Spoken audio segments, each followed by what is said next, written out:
Right there. Right there with the stage. Yes, it's 150. Oh, no, the thing I think is sold out.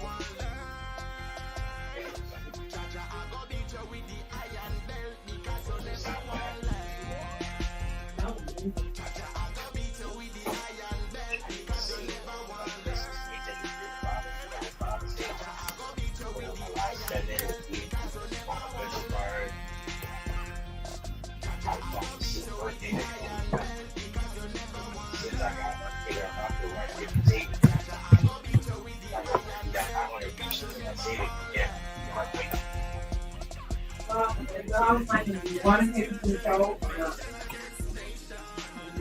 We're going to replace it with something else. If you didn't enjoy it,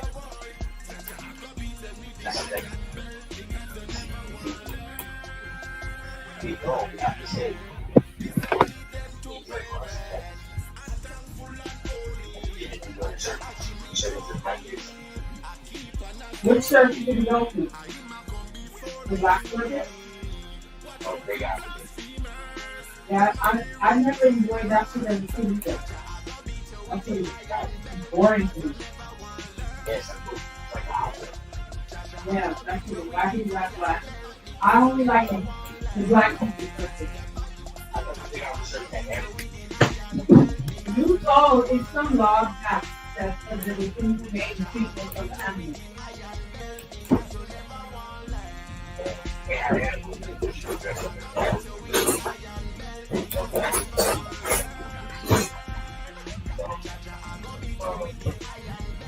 I could basically say they was fucking cold. There's nobody inside the circus.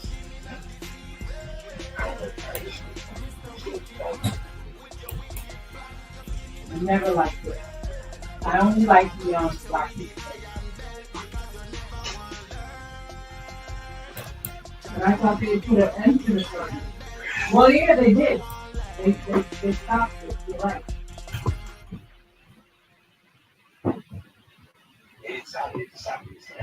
Yeah, and that's black.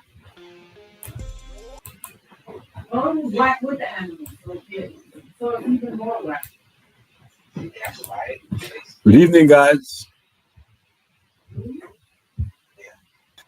Okay. Yes, good evening. Oh, you think, sir? We're good. Hi. All right. So, I guess it's time. Right. All right. So,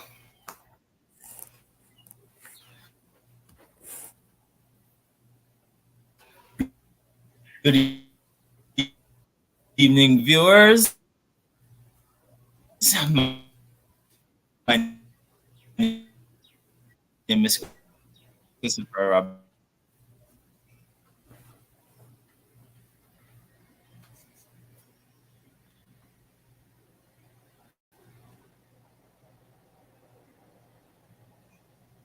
So smooth we come. It seems like you're sticking a little bit. It seems like you're on a delay a little bit. Good evening, guys. Hey, Kaden. Hey, Mr. Jonathan. How is everything? Yes, sir. Hello. Everything. Your mic is sounding good. You can put your cameras on if you want. You guys can put your cameras on if you like. Sure. Yeah, thing. sure, of course. I'll do so. Thank you. And yeah, there you go, Kaden. Right. Seems like Christopher mic is hanging up, so Christopher feed is hitching a little bit. So you guys could just take it over and discuss. He's gonna come back in. So Kaden, how's everything? Yes. Good? Yes, sir. Yes, Everything's sir. Yes, sir. yeah, Welcome everything's going aboard. great. Welcome aboard. Thank you. Thank Yeah, you. yeah, yeah. This is something that we would like to do on every Wednesday. You know that. I figured Christopher spoke to you about it. So Yeah, he did mention about this the podcast going on every single Wednesday, and yes, sir. it was called Setting the Pace, which is Correct. actually an interesting name. So Me I'm too. glad I to be think on it. so too. I think so too. I think it's a nice idea. I think it's a Yeah, nice name. I I think we do could think have yeah. yeah, we could have to what you call it? Patent that name, man. You have to patent that name That before is true. people start grab it up, right? Yeah, Yeah. Yeah, man. yeah. I'll be So honest. That's how's everything with you guys? How's everything? How's everything? Oh, there goes Chris. We bring him back in. See Uh, if he's Chris, you there? Yes, I'm in. Okay, so cool. I'm gonna leave you guys alone, man. Have fun, man.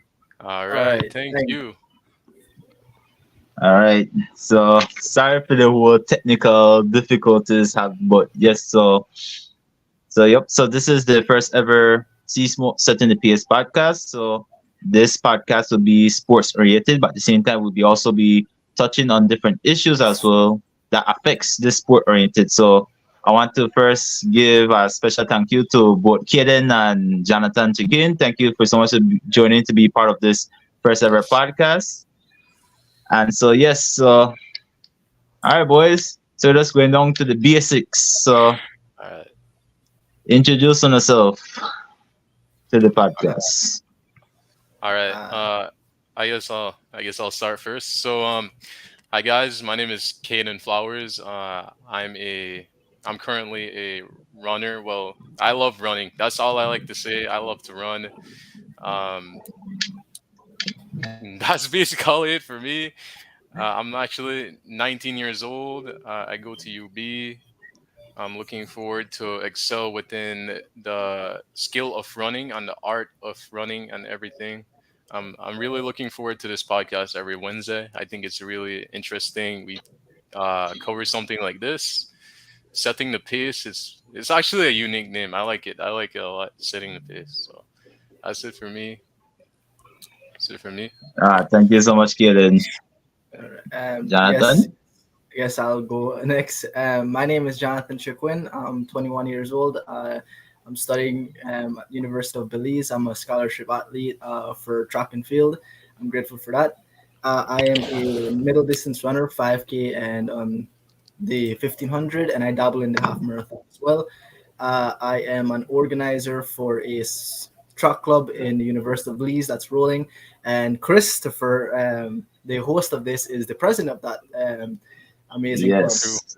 Uh, yeah, and Kaden is also a member of that club. So it's something that's pretty amazing. It's something that we could I enjoy. I started when I was like 19 years old. It was a hobby of mine until like later in my 19 later in my teens. I took it serious, and it's been an amazing journey. Being part of an amazing group, being part of an amazing person, and just getting to experience things like this.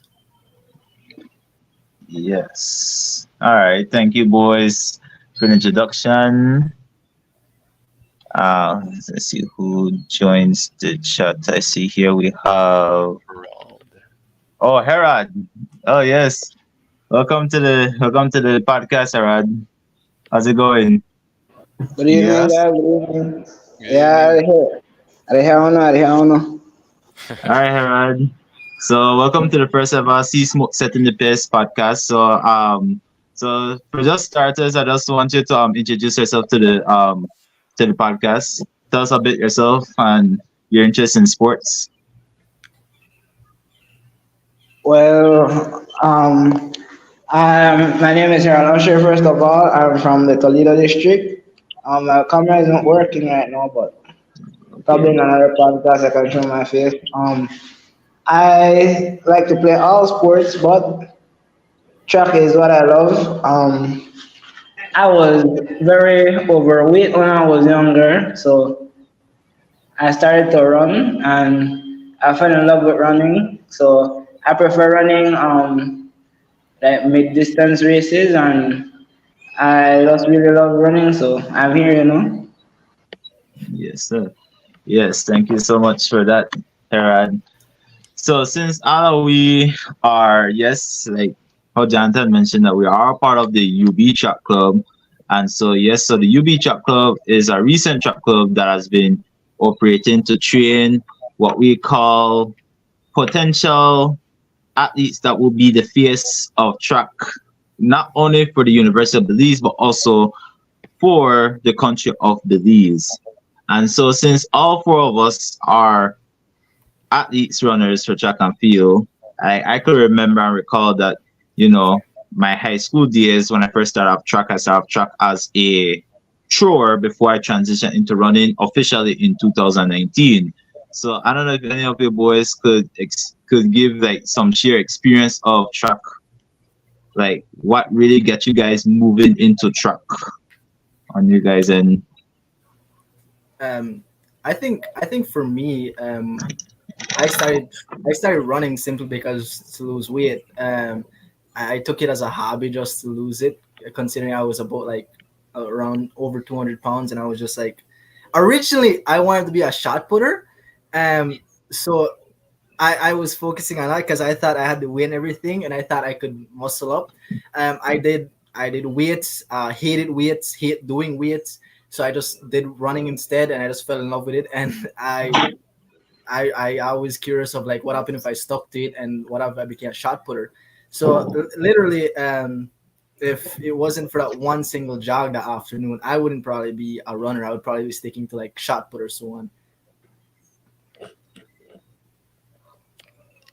Yeah. how about Well, I'd say the same thing with me. I did it for like the benefit of my physical health.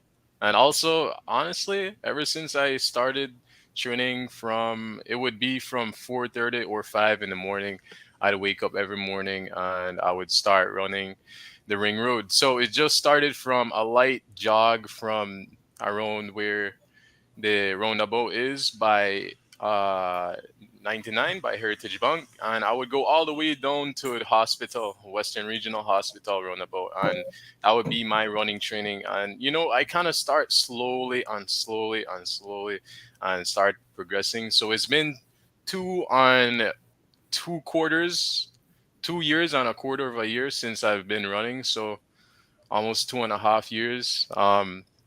I fell in love with it, and it's been my passion ever since. I love running. I love to get out of the house and just see the scenery of when you run. Take that like jog. And one thing that also motivate me too is when people who start to run, they find a passion for it. It's something that I feel like everyone should try once in a while. Um, to those who wonder how it feels, taking a light jog, it actually gets the heart and cardiovascular system going. So I really think it's something that everyone should try, and it really benefits you a lot.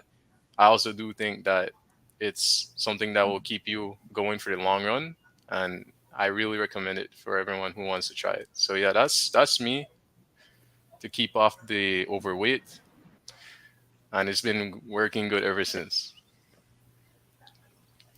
Like the nice other time? guy said, it was overweight for me back in high school.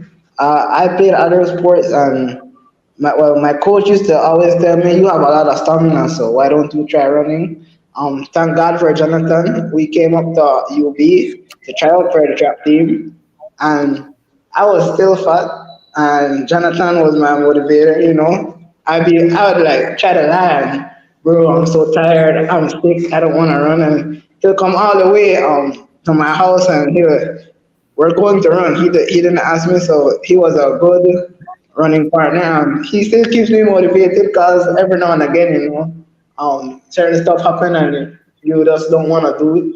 But running for me, if I'm stressed, I take a light jog. I think everyone can experience this, and you see, you're running, you're seeing stuff. Your whole system inside feels better. You breathe better. I just have to thank God for running, and also to thank God for letting me meet you guys, and especially Jonathan. I mean, he's made me come a far way. So thanks for that.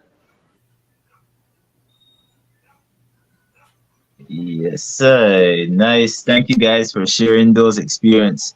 Cause me myself, like personally, like what gets me into track was I remember it was when I was like about to finish primary school, and my older sister did track, but she did throwing shot put, and that interests me to do track ever since when I reached high school. Like high school is like do the shot put, do all these different activities, and then after when I finished high school, straight into University of Belize. I remember the dean at the time because I was part of the travel club, and the dean of students introduced me to Coach Alvin Tidd at the time, and that's how I get the passion to love to track. And one of the great moments was that my first track debut was in Mexico in 2019, which was the Copa Revelacion, and that was my first ever outside competition, and I won my first bronze medals out there. And ever since then, track has become something period. I love it. But I don't know if any of you guys, like, since you guys do track, like, if you ever have managed to have hit somewhere in the regional stage, or have you guys ever managed to hit regional stage in track? And With my experience, I started track outside of high school. So like literally like graduation is in June. I started track in like July. That's how it is. So I never really got that much opportunity to represent high school or so on. So it was a little more difficult for me. Um but with my experience, I did major half marathons in Belize, such as the Placenza, such as Chicken Bull, which I both came in. For the Chicken Bull, I came in like second overall, and then for the half marathon, I came like a sub U20 champion over that. So those are my experience. But with nationals and so on, I was lucky enough to get a sub national champion at last year, which was pretty impressive. So and that just made me build motivation because I went from a guy who was like placing fourth, fifth in every event when I first started, getting close to the podium, and then like next season I became second, third, always in top three, and so that's just an experience. I haven't experienced international events yet, but I have experienced major and important ones. So I would say it's an impressive thing. It's an amazing thing when you get into it. Uh, it's mostly like majority of hard work, and then when you finally get into it, it's something that you really really find that you love doing it, and that's the reason why you continue training hard for it. yeah, yeah, Yeah, because what happened is that one of the biggest issues is that we have a lot of potential athletes here in Belize, but the only problem is that most of these potential athletes has not ever get the opportunity to represent Belize in a international stage. Like myself, that I managed to have got the opportunity in 2021, which was in Nicaragua, mm, and so because like you mentioned, Jonathan, is about working hard to meet certain standards.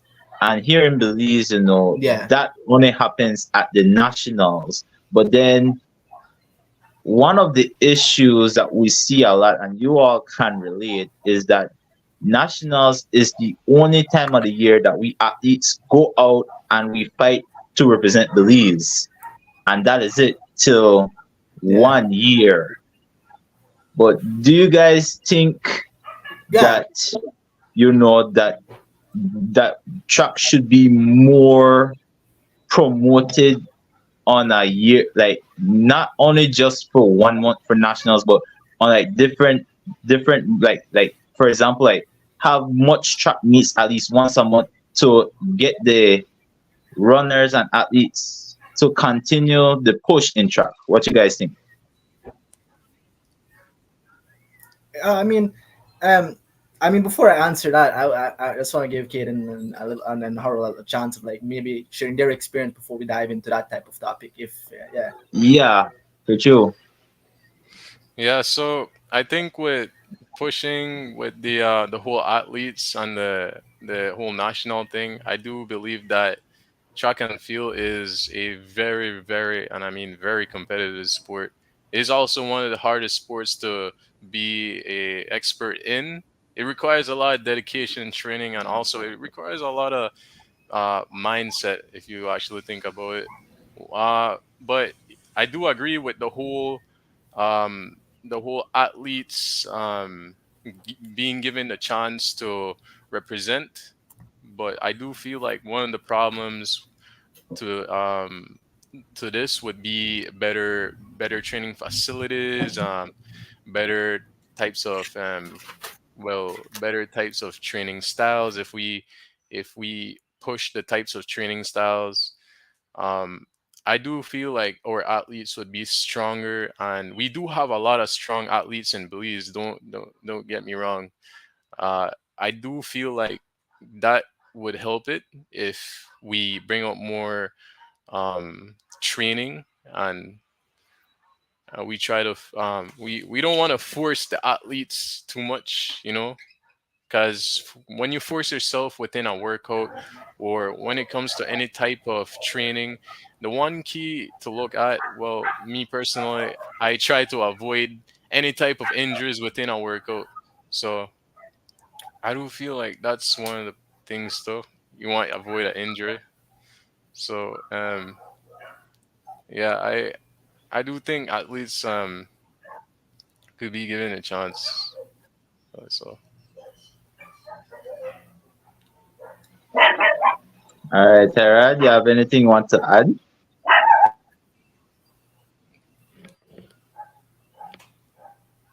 I could like Jonathan, go ahead. I think Harold Harold, like, Harold. oh yeah, nah. Well, if it comes up, we can always add to it. Um, but the case of that situation, it's very it may sound simple, but it's very complex considering, despite the athlete, despite the facility, despite the coaches and all the things, it's something that's hard. I remember when I first started, like I wanted to do track, I wanted to train on track, but I lived in PG at the time, so like traveling for 6 hours um to go to the track, spend an hour and traveling six hours back. It's something that's very difficult. But now I'm blessed to live somewhere in like Cayo. Just a 2 hour trip. I could sacrifice that. Nothing hard. And it's the distance. It's also the athlete. And considering some, I don't want to bring it up, but like some Belizean athletes have the mentality of like they stay stagnant. Like when they reach a certain plateau, like of achievement, they'll be satisfied with it and work and just cruise with it.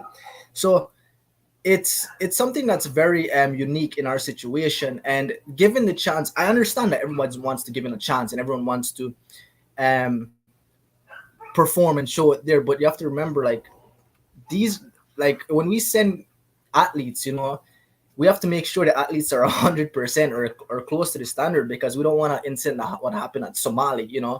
And if for those who don't know, like for 100 meters, Somali sent a female runner, and she clocked the world's slowest 100 meters. So it's something like that. Um, it's also, if we want to avoid all of this, it's basically giving athletes what they really need and what they desire. You know, money can just go a long way with athletes, but if you have a facility that's meant for them, that can go a long way. If you have equipment that's meant for them, that can go a long way.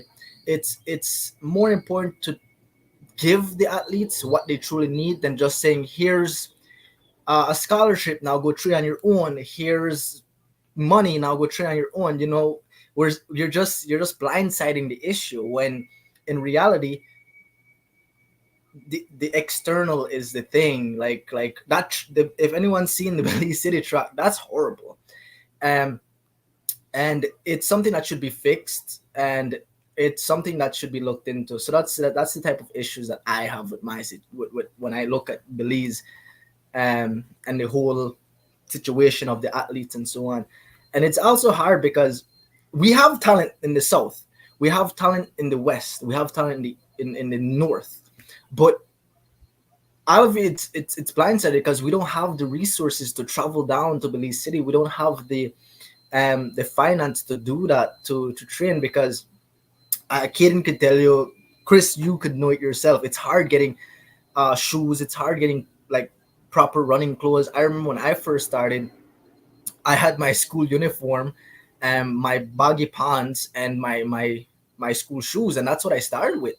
Now because of my dedication and so on, and then because of my luck, I would say I'm blessed to know that everything's there. But a lot of athletes don't have that. And that's the situation that we're dealing with at the moment. Yeah, it's very true because you see here in Belize we only have one stadium for track and field, and that is in Marion Jones. And Yeah. when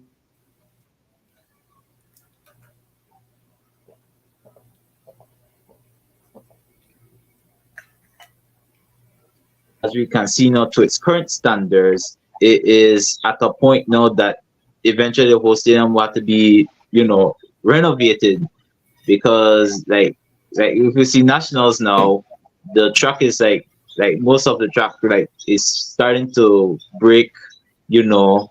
And then the thing is that, and then you also point out something that is very crucial: the fact that there are athletes different areas from the south specifically, and they had to travel so far just to reach to the least city, whether if it's to train or to compete, and it became such an issue.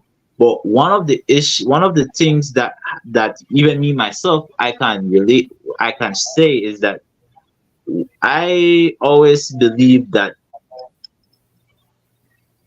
every area in Belize should have their own track stadium because that way it allows to bring up it. But you see, in Belize City, we also have other sports, and what we're seeing with the government lately is that they're investing in other sports like volleyball, football, which are like the main sports. But why you? But then the thing is that we also have track. So you think that track is just a sport you think that people don't go into, or you think maybe what do you guys thoughts?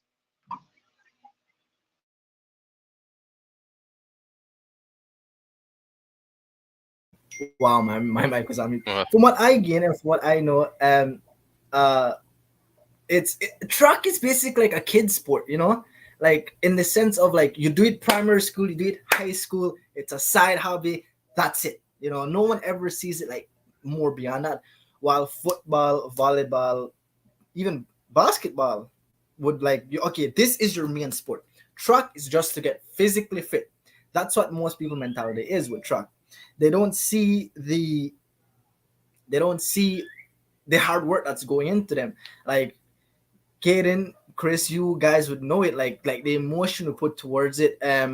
There's points whereby we literally break down and tear because of of the sacrifice we do, because of the hard work we do, and because of day in and day out, waking up 4 o'clock, or running at 8 o'clock or so on, just to find that time to do these workouts. And it's and these are what most people don't see. And the thing is, it's a simple sport. It's just running, but it's a sport that most people take out of consideration.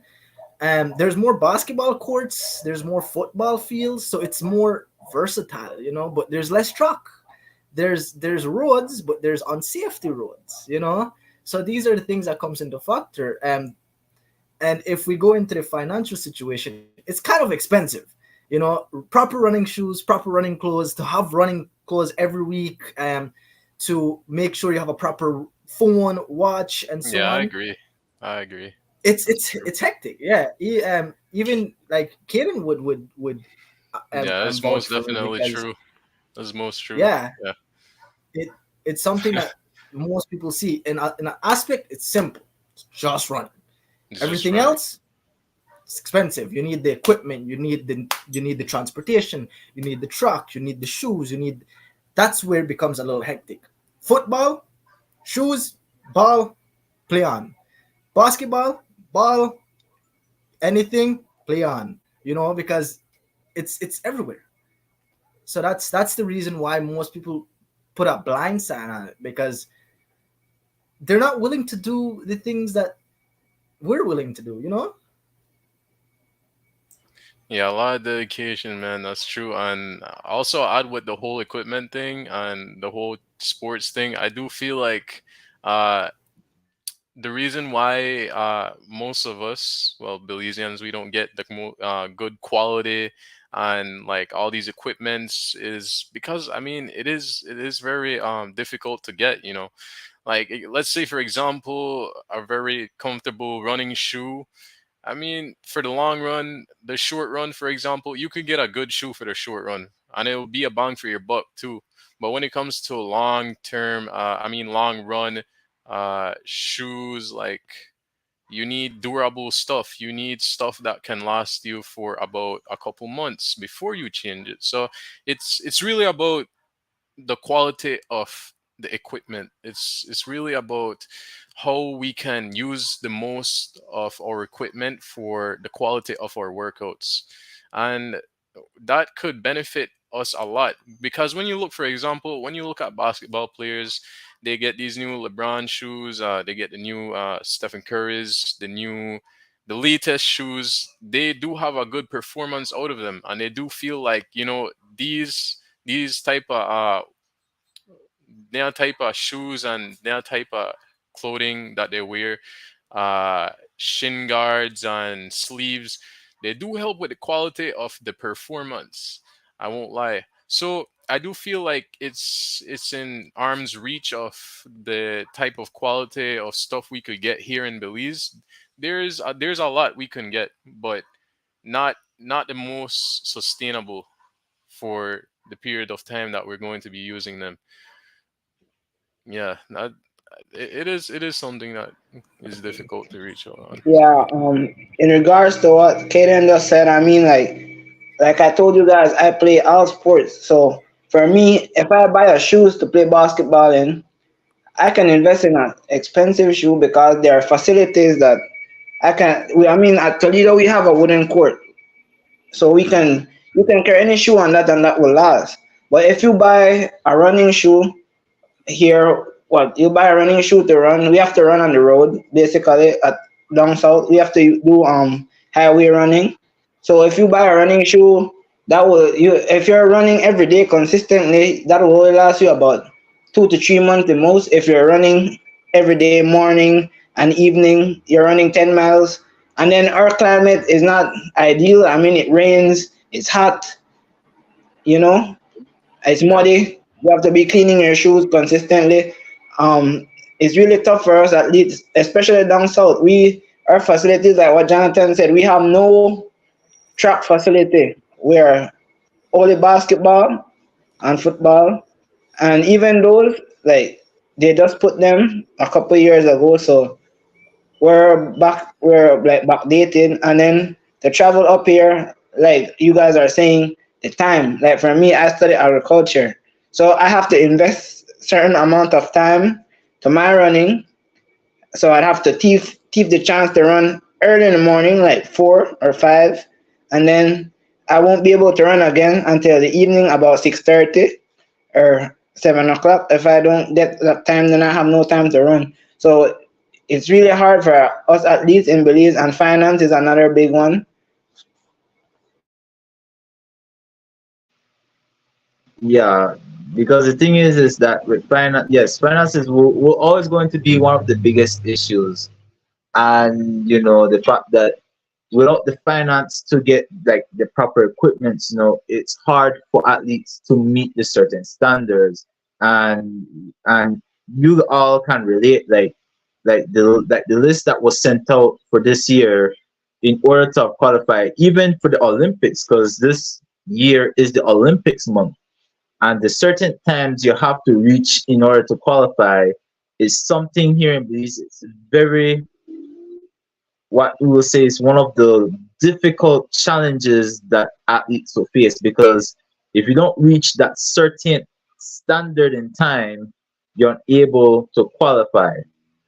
And so, but do you think these like that hinders the potentials of athletes here in Belize? Yeah, See, that goes back to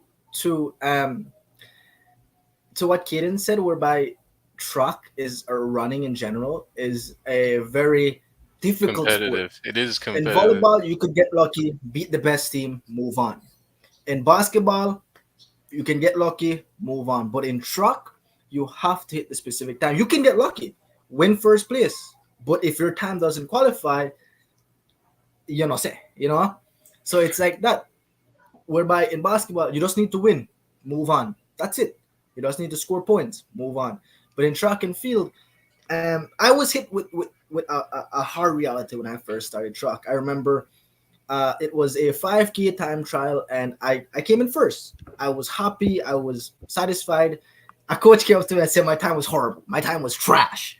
It was like 24 minutes on the track, and that was nowhere close to what the time was at the time.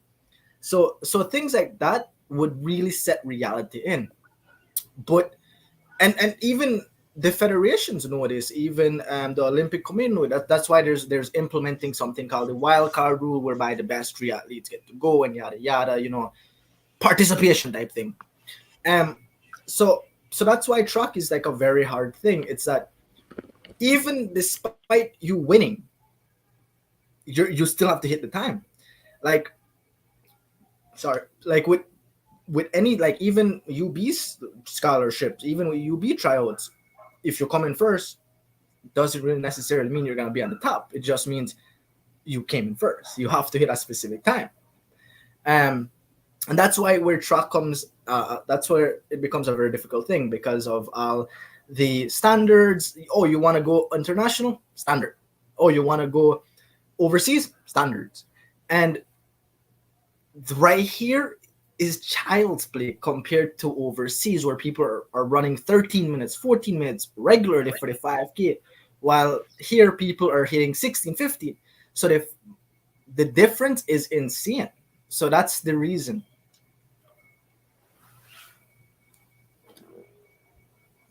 Yeah, well said. Yeah, and then the thing is, that's why, to like, for me personally, one of the thing is that hoping one of these days is that, because the thing is, when you look at our government, right, it's like Mara Jones could be one of the biggest tracks on the whole with two tracks, and we all can witness it. But the point that the mismanagement of funds, especially towards specific sports, is because it's like one point, like you said, they turn a blind eye on track, but because we excel in our way in track, maybe we'll call it, that's when they decide to pretend that they are among us for this thing. And I think that is one of like, for me personally, it's like something I really disagree on, because it's like you willing to invest in every sport, but in track you turn a blind eye, but because I excel miraculously, that's when you decide to change mine. And that's why hopefully hopefully I think that, well, and especially know that as the year progresses, we hope that more investments will come into track, because track is something that is payroll, especially with Olympics, because Olympics is right here. But unfortunately, we're not really sure if Belize will send any, because, again, in order to reach the Olympics, there's a standard time. But then going back to a scenario now, because normally at nationals, normally they make an announcement that at nationals it's first, second, and third place. Whoever wins those events get to represent. But however, is there a negative truth behind that system, that when people feel like first, second, third manage to get to go, and eventually there's like they don't see those people represented? You think there's a negative truth in between those? Well, from my experience with that, cause I went to a national time trial once after I was done from high school, and I did the third best time for that. So they said it was first, second, and third. But they told me, like, they pulled me aside, and then they ended up telling me, like, my time was slower than the other, like the last time trial that they had. So they're carrying the first from that set, the guy that came in first from that set. So like that, to me, that's really, I don't really, I understand that you'd carry someone faster, right? But to do it at a place and time like that, after a guy already does run his best, I mean, that's demoralizing for any athlete. I mean, if you're putting out your best, and like we said, we don't have the facilities, so we're working with what we got. So if you would inform us like beforehand, like, all right, this is the last best time they had, so we can work for that, then that would be great, because you're just most of the guys when they're going to nationals now, if we don't check for ourselves what the best time, they don't tell you that. Yeah, yeah, that is very true. Because I remember me myself have went through it already before. But in my case of scenario, it was a little bit complicated because I remember when I ran the 800 meters, because 800 meters is my race. And like I said, it's one of the races I tell people is one of the hardest race for me. I call it the crazy ninja run because you have to go at one hard pace in order to try hit sub two.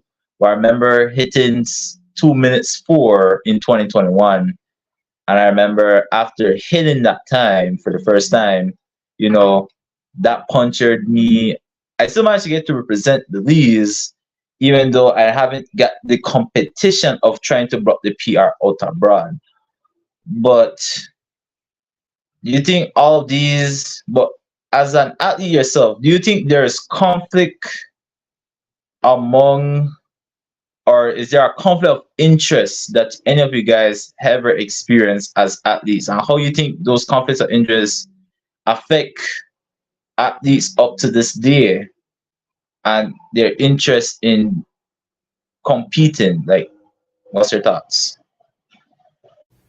I mean, it's I wouldn't say it's hard to answer the question, but more simply, it's a double-edged sword type of thing, whereby it's well, let's say it's hard for Belizean athletes to qualify straight like that, but international Belizeans are easy.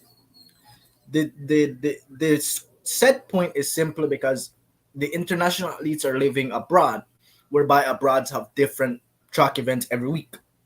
Oh, I didn't make my time this week. I can make it next week. Or I missed this time. I got next week, and it's like that every week. However, in Belize, with the little amount of track events, time trials, meets, and all these things, it's hard. We have one event, nationals, and if you don't feel good at nationals, if you get an injury at nationals, if you if something sucks that day, you're screwed. An example would be the nationals that I partake in. I was suffering from an ankle ligament tear for about 3 weeks, but I couldn't miss nationals. So I went, placed fourth, got a 19 minutes, horrible time. That's it. No more truck. That's my time. But abroad would be like, oh, sucks. Next week I got this. So it's like that. It's like every week they have track events. And if they continue doing if they continue having track every week, they have an opportunity. They have a great chance of either subbing, PRing, meeting the standards, while in Belize, it's more of like you have one shot and one shot only. Will it be difficult? Who knows? You know?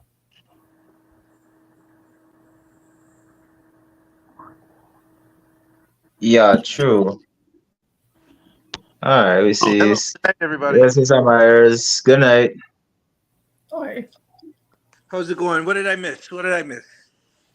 Oh, we were just talking about, so what happened is that we're talking about the track right now, and we're talking about the nationals that take place weekend, because what happened is that there are some athletes that haven't come out to participate, and there are some that do come out participate with their injuries, and some people either satisfied or unsatisfied with the results from the track, and so and as at also the challenges that athletes face on a daily basis, because Belize, we have a lot of strong athletes, potential athletes that can excel, but we feel like that those opportunities or those potentials have not really given opportunity, but hoping that one day with the better facilitation that we're hoping that one day might be granted, we can see ahead forward. Well, So I'm sorry. Go ahead. I'm finished. Mr. Myers, I have a question. Sure. And this is something that, like, I have the opportunity to ask now.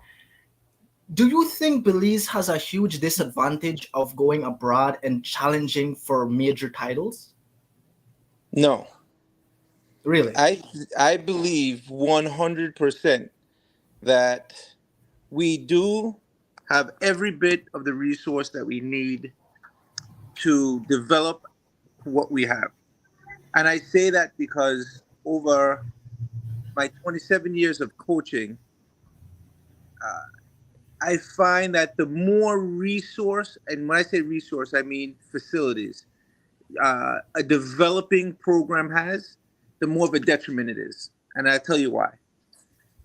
When sometimes you have to have a hunger, right? And because here in Belize, we don't have facilities as per se, right? Nobody has a track to train on and so on and so forth. But that I don't believe is our major setback. What we, in my opinion, and this is my opinion, and I could be wrong. What we need, what I personally, because I can only affect me, right? What I am trying to help bring is awareness to the different types of training, right? Uh, and I could give you an example. My own son, everybody knows my son Dimitri. Dimitri doesn't train on a track. We don't ever set foot on a track until we need to actually do something very specific, which is very rarely, and when it's time to race. That's the only time. I would say the major setback in Belize that we have is there's not enough competitions. Because you could train all you want, but you need to actually get on the track and race, jump, throw. Uh, and that's with the new executive that's in now. Obviously, we have a lot of challenges right now to um, overcome. But one of the things moving forward into the next Olympic cycle, which begins after August, is that we are trying to set up a club system in which the clubs are the driving members of the association.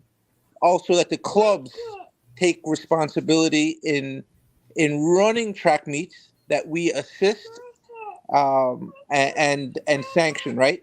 So, with that being said, how do we get that training to Belize? How can I help affect all you young persons who have all this talent? Because every one of you has talent, right? Uh, it's not talent is everywhere, and I could tell you that whether I'm coaching in America, if I'm coaching in Belize, if I'm coaching in Guatemala, if I'm coaching in Jamaica, like where I coach, where I consult and coach, it doesn't matter. I could go to a school that has never had any kind of success and give me 6 months, right? So in that 6 months, you start changing the culture and the perception and the mindset of training, and that would go a long way to competition, right? But in order to change that, you have to have somebody who has uh, uh, not so much done it before as an athlete, but has the wisdom to know how to guide young athletes or any athlete, right? And there's a question here. Says, Mr. Myers, would you say that the competition should start at the scholastic level to increase those competitions? 100%, right? If we get the schools to get a structured uh, uh, competition schedule, right, that is in line with the rest of the Caribbean and the world, right? That would start in December and end in April. The outdoor track and field schedule, right? Because in the Caribbean, we don't have an indoor season. That would go a long way to helping that competition schedule, right? Um, but as far as talent and the ability to do, we all everywhere. We have the talent. Yeah. What for more clarification and more details of my question, and you probably have answered it. It's simply when I say we're at a disadvantage, basically like what I was saying is abroad in general, they have track meets events almost every week. But in Belize, there's like nationals, and that's it. Um, Yeah. so that's why I was saying, like, is it hard for athletes? Like, let's say because there's peak times where you have to peak. There's times where you have to build up and so on. So if nationals is one shot and one shot only, and that's it till next year, do you think it's hard for us to continue like growing and compete and like training? Injury occurs, nationals, you're screwed. Training occurs, you're burnt out. Nationals occur, and so what more of my detail is that how could it like how could it be more beneficial to us to try and get more meets out there and more events out there and so on? Because if we're trying to aim for like sub 15 and and it's hard for nationals, like maybe we have a bad day and hit a 16, but next week we're perfect, we're 100%, but that's it, nationals is over. So that's what I'm saying, more of a disadvantage. Of course we have the talent, of course we have the dedication, but it's more of the competition. It's more of like the outcomes of it. Yeah, Because I agree. I agree with what you're saying. I agree wholeheartedly with what you're saying. But that's where I'm going to say we, and I mean that as in the association, right? We need to do a better job of helping, like let's say UB host meets. Encourage it, encourage splash to hold meets, and that you don't necessarily have to have it on the track. You can have it at any field, football field, and you can mark out a 200 meters, or you can mark out a 5,000 meter course or a 3,000 meter course. We have to we have to try to help in terms of how to set up the track, right? We have to help in terms of making sure persons know the rules, or we, the association comes and helps with our certified officials to ensure that the track is set up properly, the distances are measured properly, and the meters run appropriately, right? yeah, But putting the onus and giving the incentive to run your own meets would be, because it's really not the responsibility of the association to host a multitude of meets. Uh, all the associations in the world have three responsibilities when it comes to meets: junior nationals, senior nationals, and nationals. Those are the three mandatory meets that an association or federation is required to hold. Everything yeah, else, like if you go to Jamaica, all the schools, they host meets, different organizations host meets.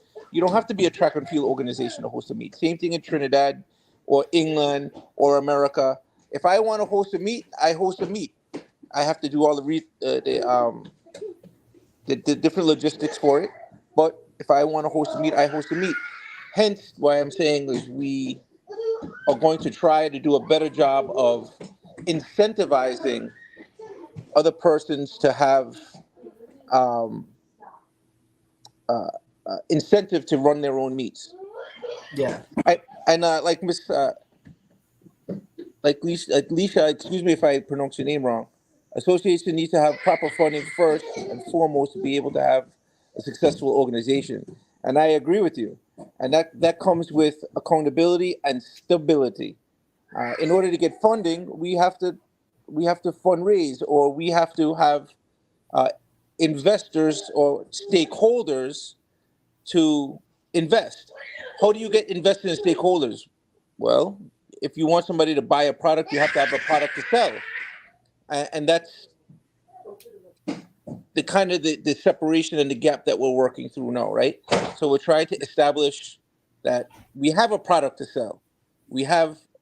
We're establishing stability and accountability, and that way we have a path forward. But it's not going to be easy road. I'll tell you that right now. But I'm here to help in any way I can, right? So when it comes to like running track meets, you will see starting the new school year, right? Because track and field on, if we're talking uh, um, on the developmental, on the school side, whether you're in college, middle school, primary school, high school, whichever. If you're a scholastic athlete, your season starts September and it ends June, right? And then from June till August is championship seasons where we're looking for teams to go abroad and international and so forth. But between September and June, we have to be able to have meets appropriately between that time frame to set everybody up for the national meets and the thing. So to your point, you have your training and you peak for a specific time. It happens. I mean, look at my two sons. One of them has been fortunate and has peaked without injuries. The other one has had unfortunate events at championship races prior to the international meets and hasn't been able to do his what he is capable of doing at international meets. But it's timing and it's good fortune and bad fortune. But setting it up with track and field meets so you all can have opportunities to race and gain experience in racing is essential. Yeah, I want to point out something because you mentioned that there's juniors, seniors, and masters. But what we see in nationals, we see that juniors and seniors come together and have it as one big event. But by right, it should be that for nationals, it should be broken into smaller events. Like for example, the nationals that happen, what happens is that there's not much in terms of seniors coming up with juniors. And for example, if there's less seniors and juniors, then it just go to form as one thing. Like for example, the 800 meters, for example, it was only myself, Andre, Jonathan, sorry, me, Jonathan being at the seniors, Andre at the U20, and I think Kai at the U18.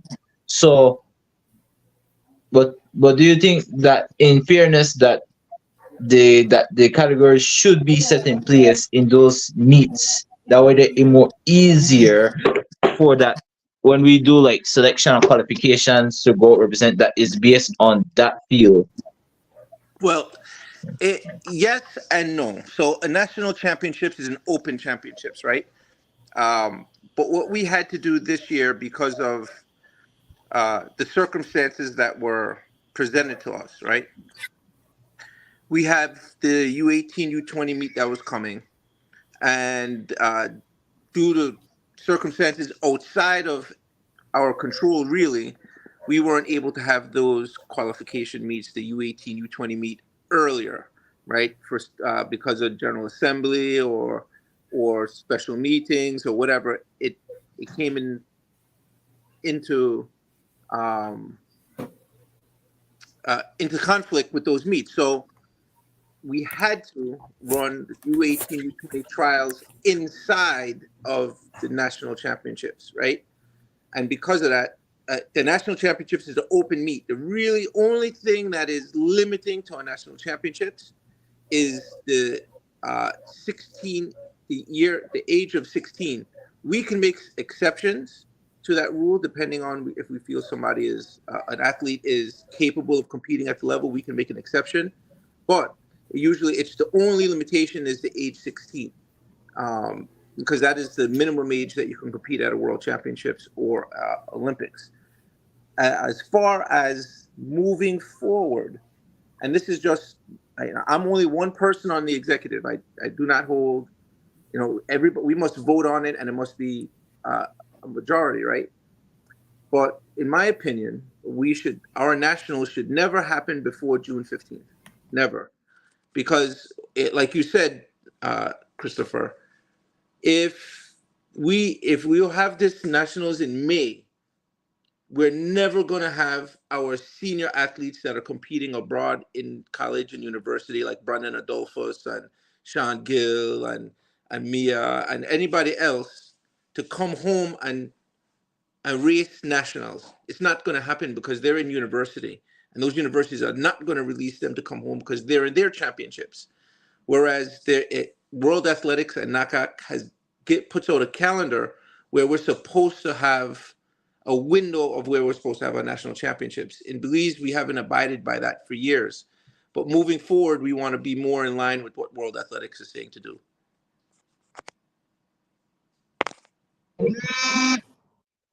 All right. So, anyone has any final questions or thoughts? So we're winding down.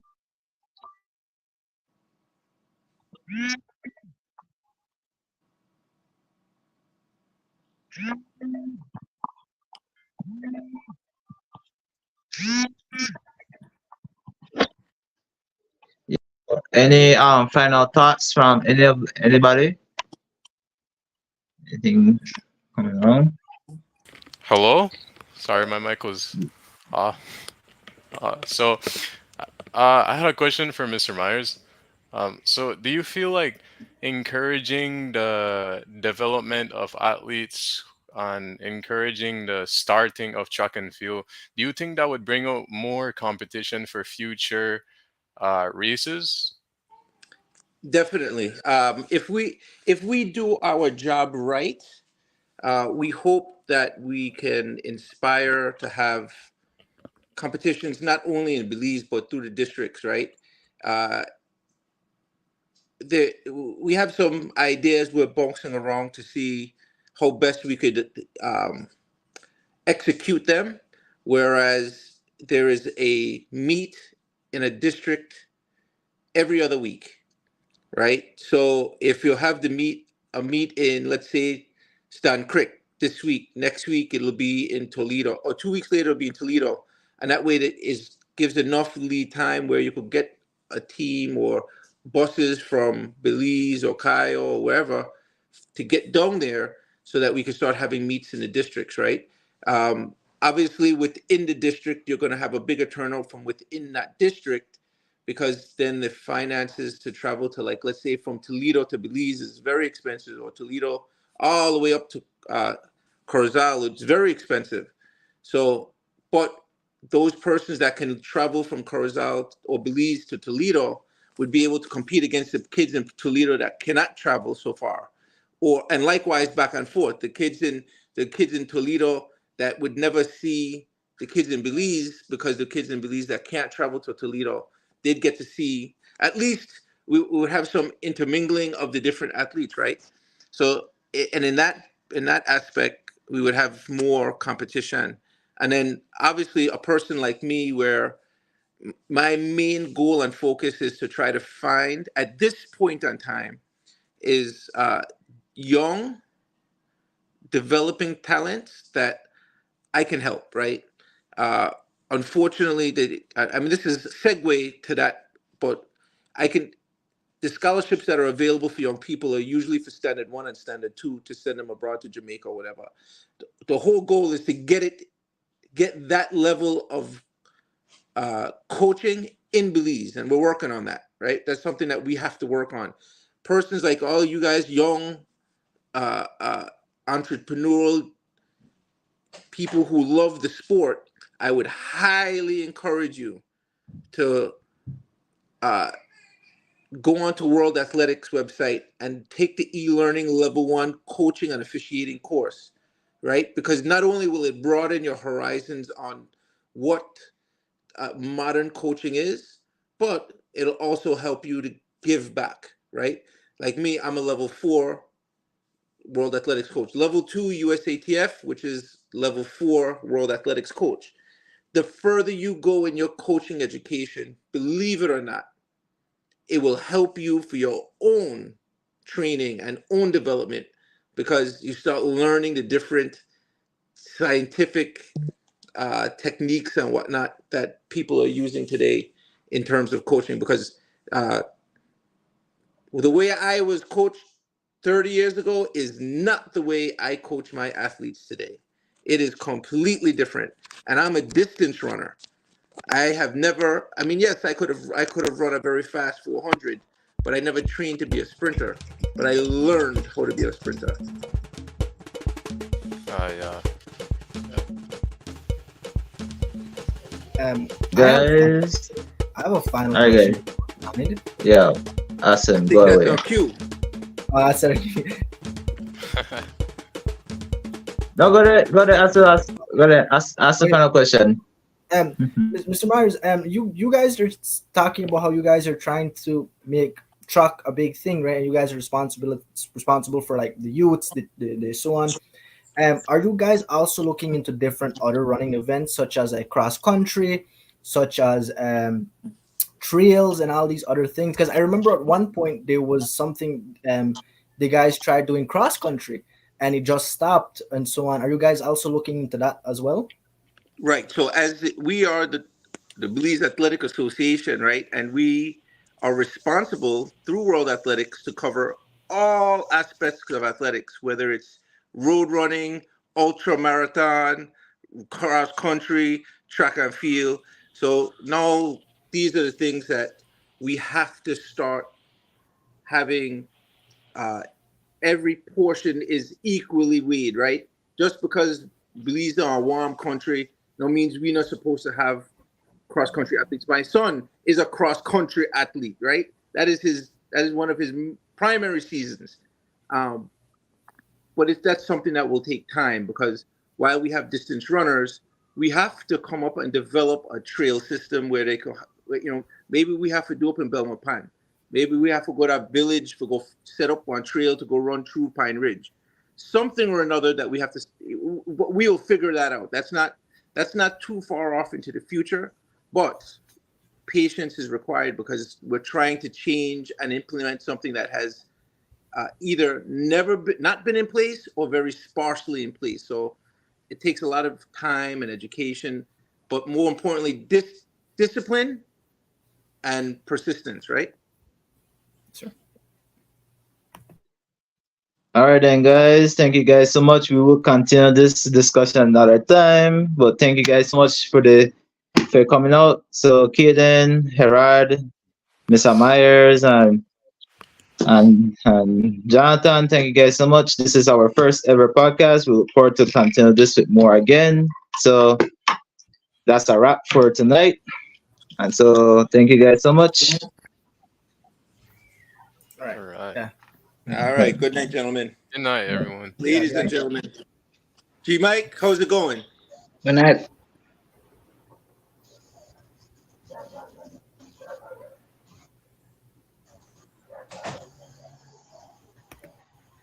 Your mic We know is to off. hear you. Your mic is off. All right, apologies there. Yeah, obviously you had a vibrant show and that's a good discussion. You guys are the next generation. You're making it happen. Keep up the good work. All right. All right. Well, good night, all. I have to go from one Zoom to the next one. So enjoy. We'll see you next time. All right, yeah, man. Bye. All right, folks, we're on again. Welcome to Belize's weekly podcast from Belize City, New York City, Los Angeles, and reaching out across the globe. I am G. Michael Reed, and I'm joined already by Mr. Gregory Morrison, punctual as always. Respect, my brother. How are you? I'm doing well. Good evening. Good evening. It's good to be on board. Wonderful. And I want to say thanks to everyone that's joining us this evening. We are expecting a very interesting show this evening. I see Lisa is there on deck. Good evening, Hopefully, Lisa. And good evening, gentlemen. Good evening, audience. wonderful. We are hoping to be joined shortly. Who is going to be first, Aria or Will? Aria's going to be first, but All right. I think they may both come on. I don't know what time Will is coming on, but Aria will be up first because I think she has to leave, right, Lisa? Yes, she has an engagement to attend to thereafter, so she'll be on with us for a few. Okay. All right. Very, very hot in Belize City. And I don't know if these people are seeing what is going on because there are reports that, greetings, Mario. Thanks for joining in. There are reports that the temperatures have been higher over the past 7 years than they've ever been. And every year it keeps getting hotter and hotter. I don't know how hot this can get. Even in Belize now, we're experiencing periodical blackouts. They call it load and Load shedding. shedding. Load Load shedding. shedding, a new term added to a lexicon. Sounds like something you do when you got too many friends on Facebook, right? Your load shed. Uh, Yeah. but we're here experiencing that in Belize City, and it's not nice because a lot of people's appliances. See, when it's not when it goes out, it's when it comes back with a surge. So it's very people. It's important to have a surge protector. That when Yes. that comes back with a surge, that's what usually knocks your electronics and your electrical things out. No, um, I had to replace a keyboard. I don't know that because I've had it for a while, but I know people who have complained about refrigerators and computers and other stuff that have been And televisions. Yeah, I've heard about televisions it. that have been adversely. And now during the NBA playoffs, I don't think nobody want to lose on television at this point. So, yeah, Mm. again, the bombs are still falling in Gaza, and we're hoping that at some point that matter will come. I see the U.S. president has been talking a bit now about curtailing the amount of arms that are being sent over there because I don't know how you want to tell them stop do it and then you're getting things to do it with. So we Mm. continue to ask people to keep these people in your prayers. Last week was Mother's Day, and I was just on that Mother's Day, I was thinking about the number of mothers who have suffered the loss of children, the number of orphans that are left over there without mothers. And it's a sad because when the rest of the world is sharing that love, there is no love over on that side of the world. Mr. Trapp, good evening. Welcome to you. Um, I believe, Aria, that there's a diaspora forum that they're working on. Is that Yes, I think correct? on the 18th June 18th there'll be a Mm, diaspora. Correction, the 19th to the Nine. 22nd. Oh, okay. 19th to. Please, These please are talk these are about the it. these are the people we had on the show before that will be out there, right? Yes. Yeah. Lisa is up to speed on it. She could talk about it Lisa, more. what are they planning to achieve? What are they hoping for in this, if you know, in the forum that they're getting ready to have? What I understand from this summit organizers is that they're trying to facilitate a professional way in doing business with the diaspora concerns. There's a lot of people who live abroad, especially here in Los Angeles area, predominantly a high population of Belizeans that live here, and most of us have issues with land in uh, land information, and some of us have immigration questions with regards to our children or our current status as citizens. So they're trying just to improve or bridge that relationship. But Miss Arya is on with us now. She could go a little bit in depth.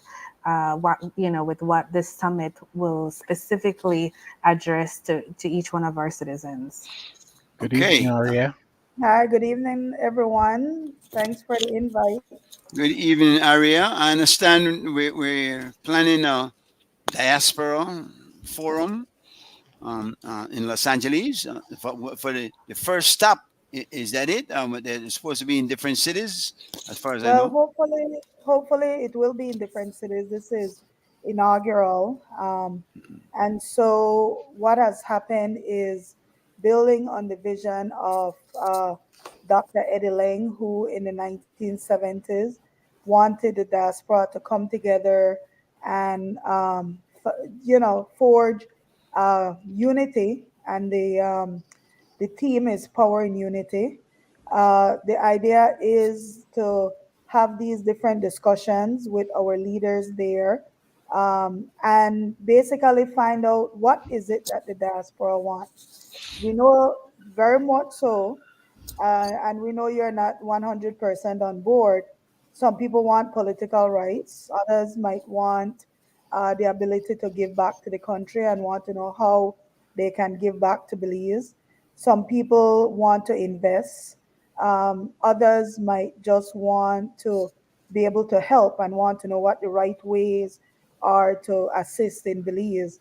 And some people might be trying to access services.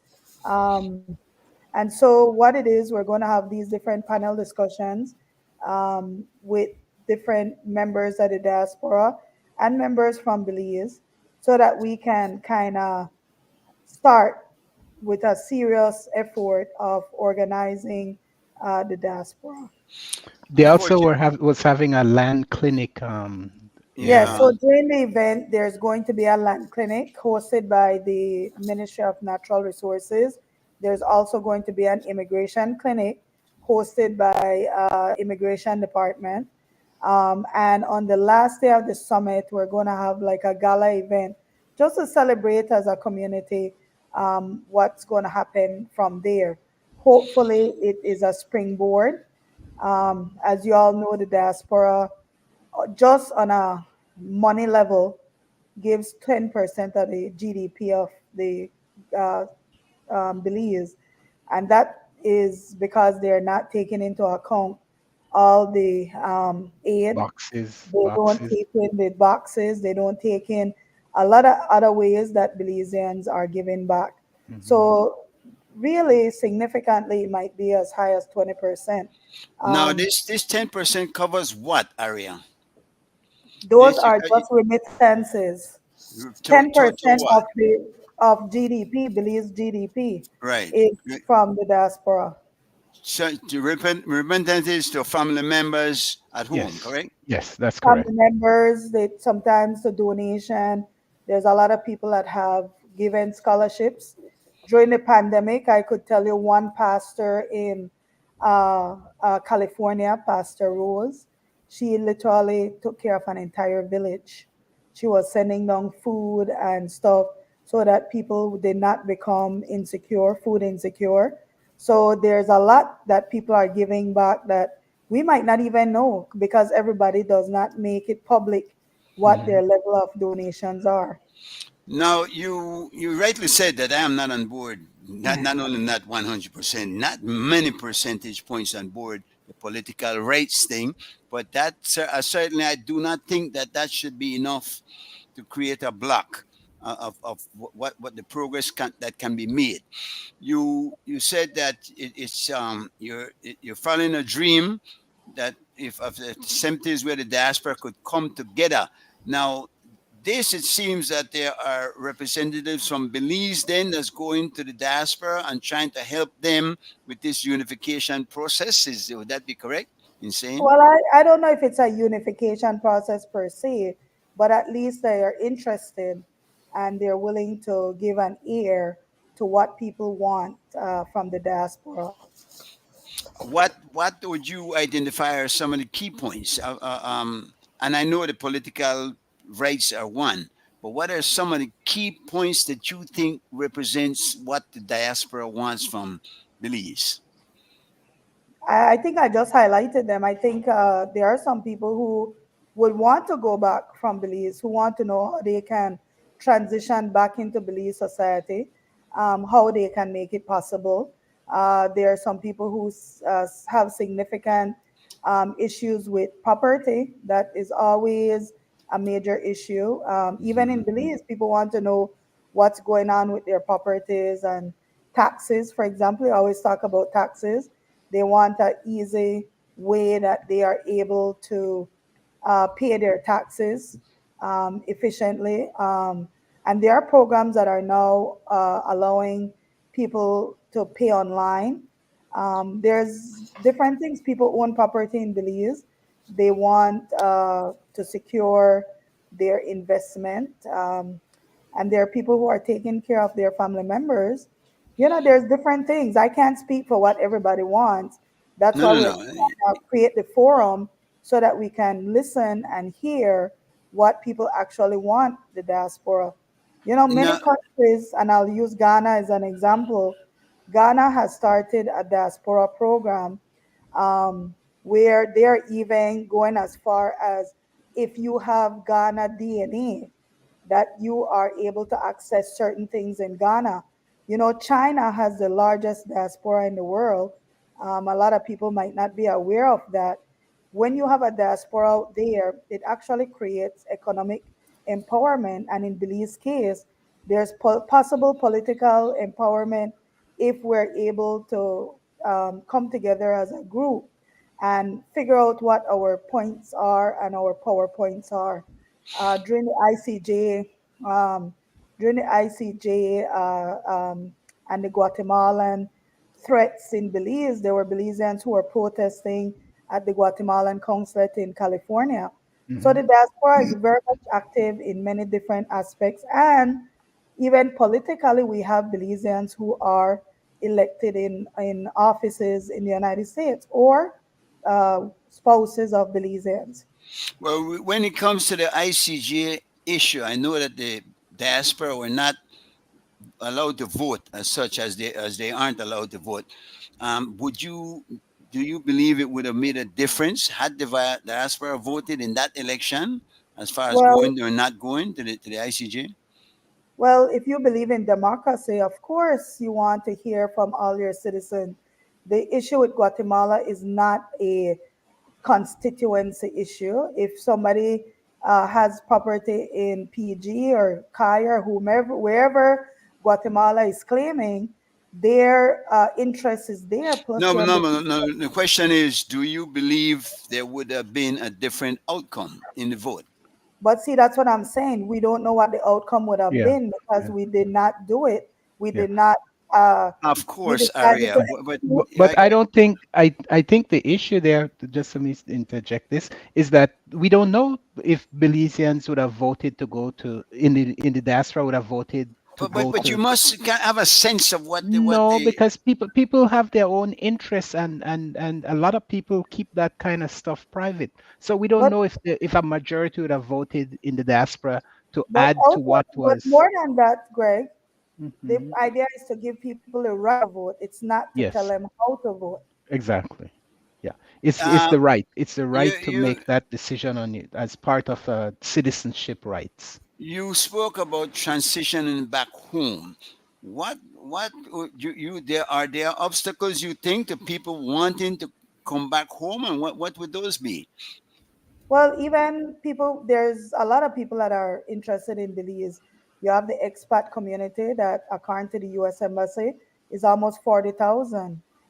You have Mm-hmm. Central Americans that are coming into Belize. And some things that are of a major interest is whether or not people can access property or housing. Belize do have a shortage of housing, and it does have a shortage of accommodations. We cannot even facilitate the people who are interested in tourism. So these are some of the serious issues that people are trying to figure out. If I do want to move back to Belize, everybody can't return back to a family home. A lot of people are interested in constructing their own stuff. And many times you need to know whether or not am I dealing with a credible vendor. Contractor, yeah. And I know Lisa recently went through that, right, Lisa? I Where she was billing from afar, and there's no, there might be oversight, but maybe people are not aware of it, and maybe these are some of the services that Belizeans are able to access.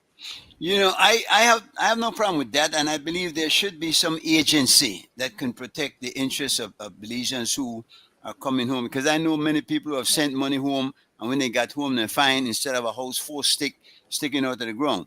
I agree with that, but you must concede that there's another side to that story. That people then also need to be more careful who they trust, who they send their money to. Maybe the banks could have a department where you send your money to the bank and the bank facilitates that for a fee.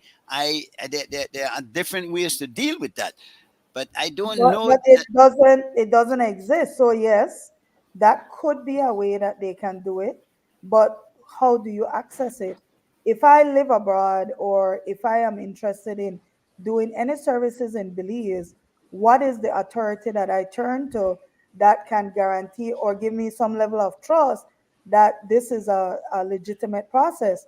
There's a lot of people that have been defrauded, and a lot of the fraud is simply that they might not have access to somebody who could tell them, hey, this person have a history of, there's nothing I could look up in to see whether or not there's been complaint against a company.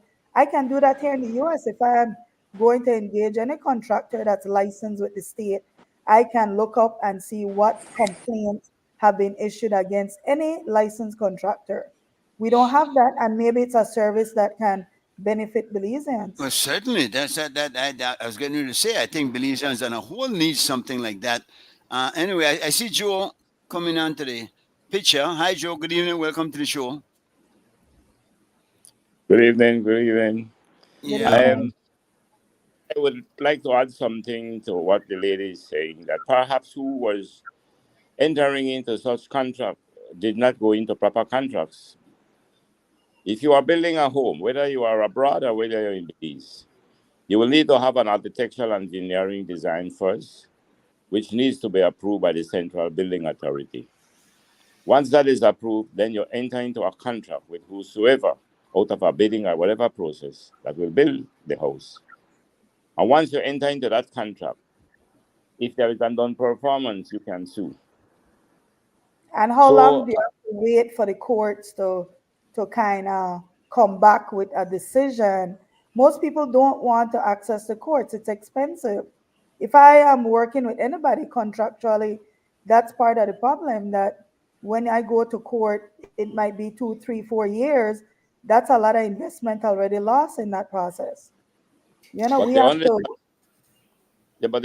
the only solution you have is exactly by going through the process. Now, if you are dealing in a society, and if the Belizean society has become so unethical, obviously it becomes a problem.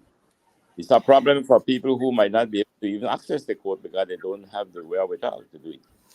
May So I say something? what I give you today, issues that you are saying, is in fact to have it done the way it should be done. And then Yeah, with basically as simple as that. Yeah. yeah, Lisa, you had something to say? 1 minute, Joe. Lisa. Yeah, just to say to what Miss Aria was referring to and what Mr. Joe is referring to, me as a good example, I did go through those steps. I got the draftsman, I got the engineer, I went to the housing authority. I did all of those steps as I was expected to do in following suit with what the mandates are to build a home. The issue became that I was not present when the construction began. And that's where my downfall lies. And I take You full had nobody to accountability. supervise. You had no I supervisor. so my in my situation, no one wanted to supervise if I didn't pay them. Yeah, Um, you need to pay. You need to and pay. so you have to and be Yeah, You I and need would to think. pay. Yeah. right, so I had to go, and I wasn't able to add 2 and 3 people to a stiff budget that I already had to Yeah. Uh-huh. building a home. I mean, you're talking about people, some 4 people I consulted, family and non-family members, and they were asking me for $600 a week. No, Um, something like that you could do per trip, and then they give you a report. Maybe every time they make a trip at different progress on the project, it's a $200 fee, a 4 hour kind of allowance. You see what I'm Right. saying? So Yeah. even for those allowances for the supervisory trips, Hmm. I was getting some crazy numbers. Okay. I needed to pay for an overnight hotel for Oh, one. oh, I needed oh. to pay for lunch for another. Was this out of A town? bus What fare. No, was no, it? it's not out of town. But But again, Yeah. those are you, just you, as I was saying. Those are just a few of the things that I Yeah. but encountered. I Yeah. see. So I see. I just went on, I'll pray to God that nothing happens. And Mm. Yeah. unfortunately, I'm in the hole for more than $60,000. You know, Joe and I speak a lot about this because we are plagued by incompetence. There are a lot of people who aren't doing the jobs they're supposed to be doing. And I think maybe we need to identify what are systematic problems in the way Belizeans do things and how it affects the diaspora. So the diaspora thing I believe not necessarily that is not unique to the diaspora. That is a Yeah. problem that plagues all Belizeans. But Um, but J Mike, I do want to say that even after she's been through that experience and she lost 60,000, now the next person that hires this person will never have an idea that this happened, well, and they, so they, it they would So hope continues. there they need to will be a if record. they hear her story. I mean, I Yeah. would hope that she would make it public so that But people see, would that's know. that's opening up yourself to lawsuits. There's no complaint process. There's no grading process, and so every new person that's why they're not How, held to a standard how would that that if open her there's up a to a Correct. complaint, lawsuit? How would Correct. that open her to a lawsuit? because then it becomes a matter of reputation, reputational damage, whether or Well, not if they deserve it, they if might But you deserve it, if But but that but you doesn't stop yeah. somebody can I from suing sorry, you. can I correct you on something here? The professions do have, in the case of our profession, we have the accountancy profession now. In the Mhm. case of the legal profession, you have the General Legal Counsel. Now, recently, two persons have been just sanctioned by the Mhm. General Legal Counsel in peace. Mhm. But Mhm. what about contractors? Is there a They contract? need to develop And that. I then, don't think that now, exists right now. now what you have in the case of the contractor is simple to be able to enter into a contract. And it is for But you see, now but to Mr. decide Coe, that, all people that claims to be contractors in Belize are not registered, and they're not but then licensed. just get That's one that's registered, Greg. no, but I But don't know that we have that system person, structured right now. I don't but know that. what even if I somebody who is registered and what I'm speaking licensed, here from what is the is process to complain?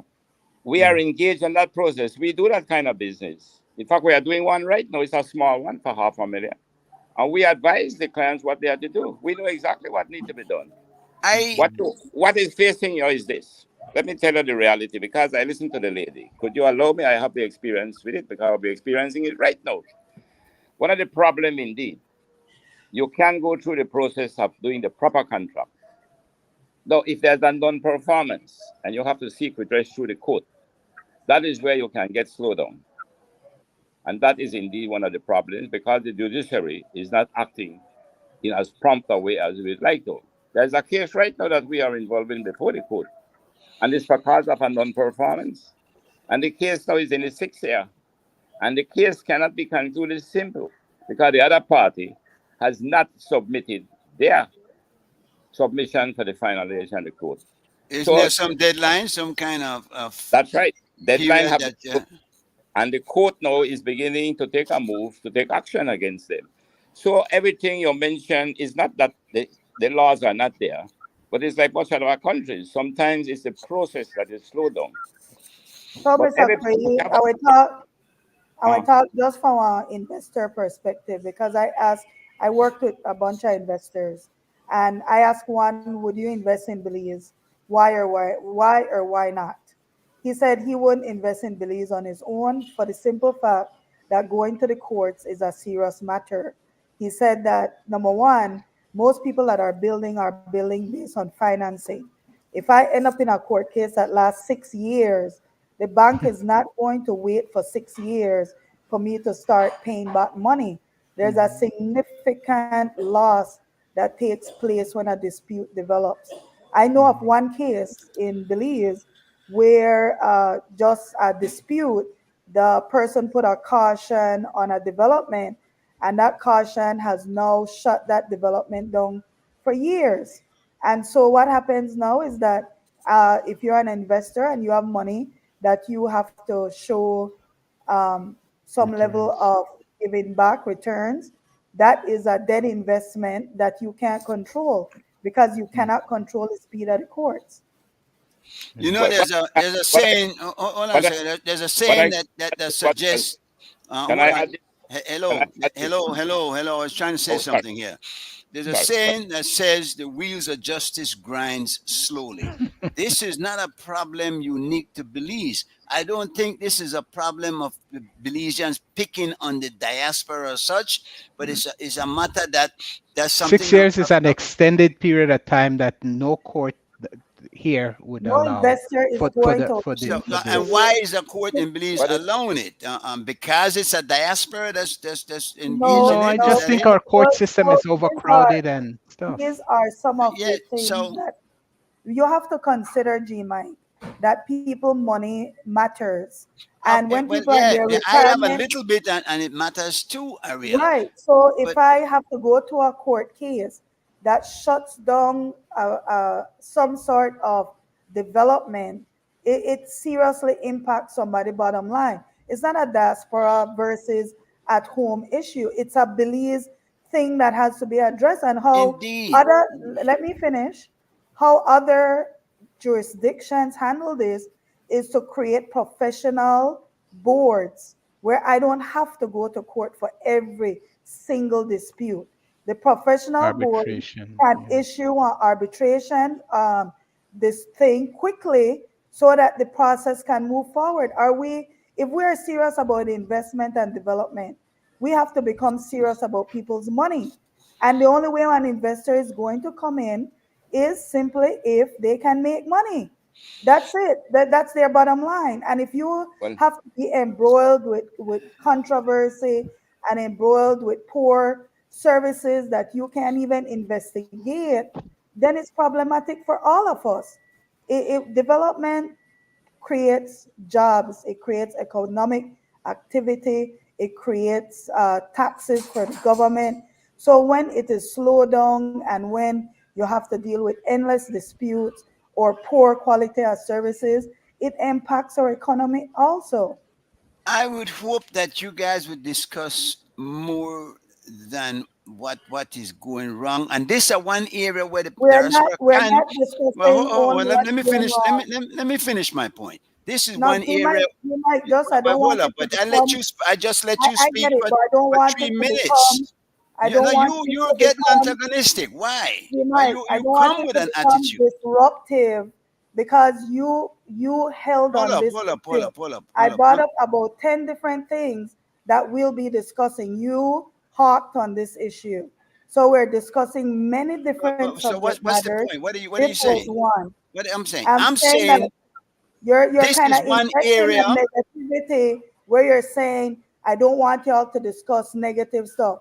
That's not what I we're didn't say anything discussing. about that. I didn't say You that. literally I just said said that I you would Mr. cannot not want Chairman, that the whole Okay, let's conference be move on. about Let's that. move on, But can but, please. I? but Yeah, but can I comment on this matter? Because this matter is something that I have been involved with. Belize has very. You say the countries of the region. We had a meeting from Panama right up to Belize, including Guatemala. All of them. It was doing business. Each country was represented in what we do business in. And the reality of the data that came out is that Belize was lagging behind. That's They a are. fact. We are. They are. okay, You They okay. can are. go to Panama, which is Yeah. called now the little Singapore. You can form a company. You can open a bank account. You can transfer land.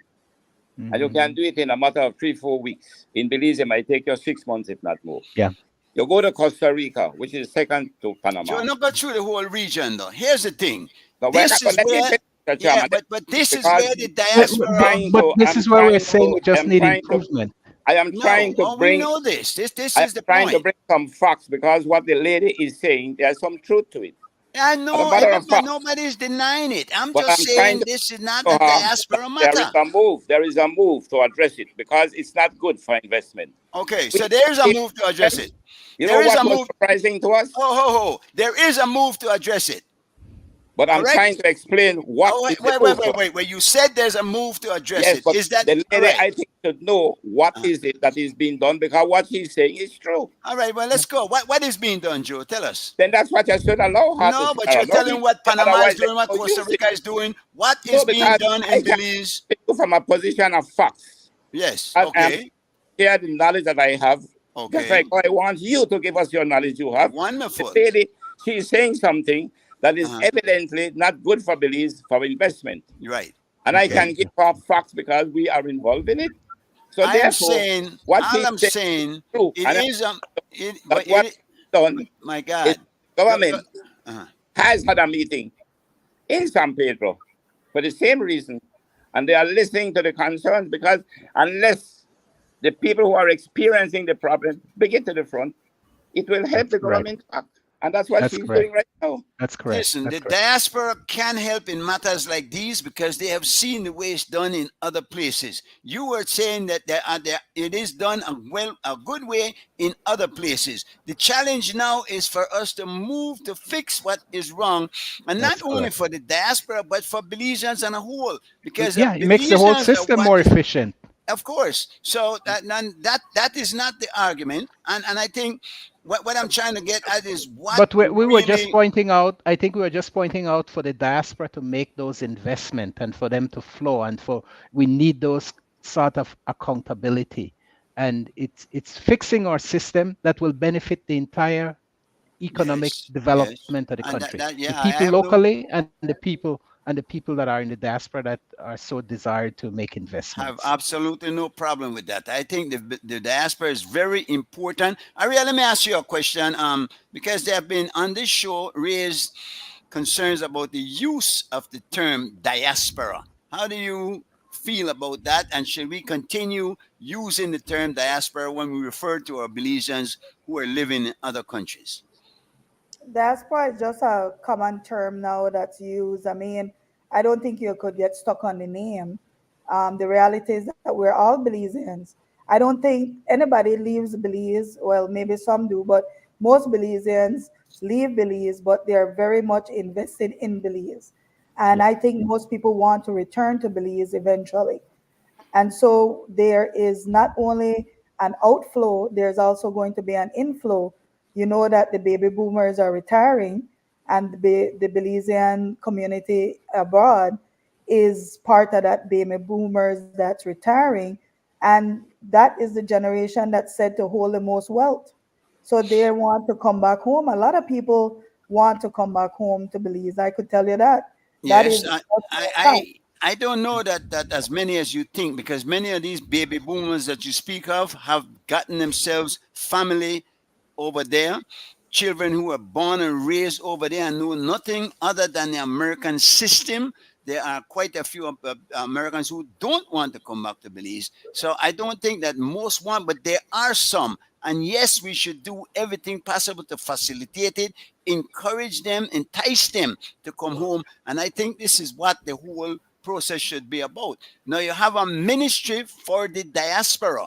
Has that been helpful? And is that a way where maybe you can use to have them look at some of these problems that we're having? Let me So just ministry, add something before you speak on that point. My only concern with the term diaspora is when people use it to lessen the rights we have as citizens. That's my only concern about the use of that technical term diaspora instead of saying Belizean citizens living abroad. If you use that term or think of it in that way, then you come to recognize when you're taking away whatever our natural rights are. So you think the use of the term diaspora kind of lessens the importance of the people abroad as opposed to. Uh, I think some people when they use it, they sort of see you as the other or something else other than what you're entitled to as a natural citizen. before going any further, let me say I see Mario is typing some stuff, but Will is in the house, and Will Aria has indicated that she will have to leave shortly, and we could talk about the issues with you, right? and You, Will be at the summit, right? Will? uh, Yeah, I yeah. plan to be there. Will is Do coming. Good. Do you Yeah. have an opinion about the diaspora matter, Will, or some of the ways we can improve or make it easier for the transition for those in diaspora who want to come back to Belize?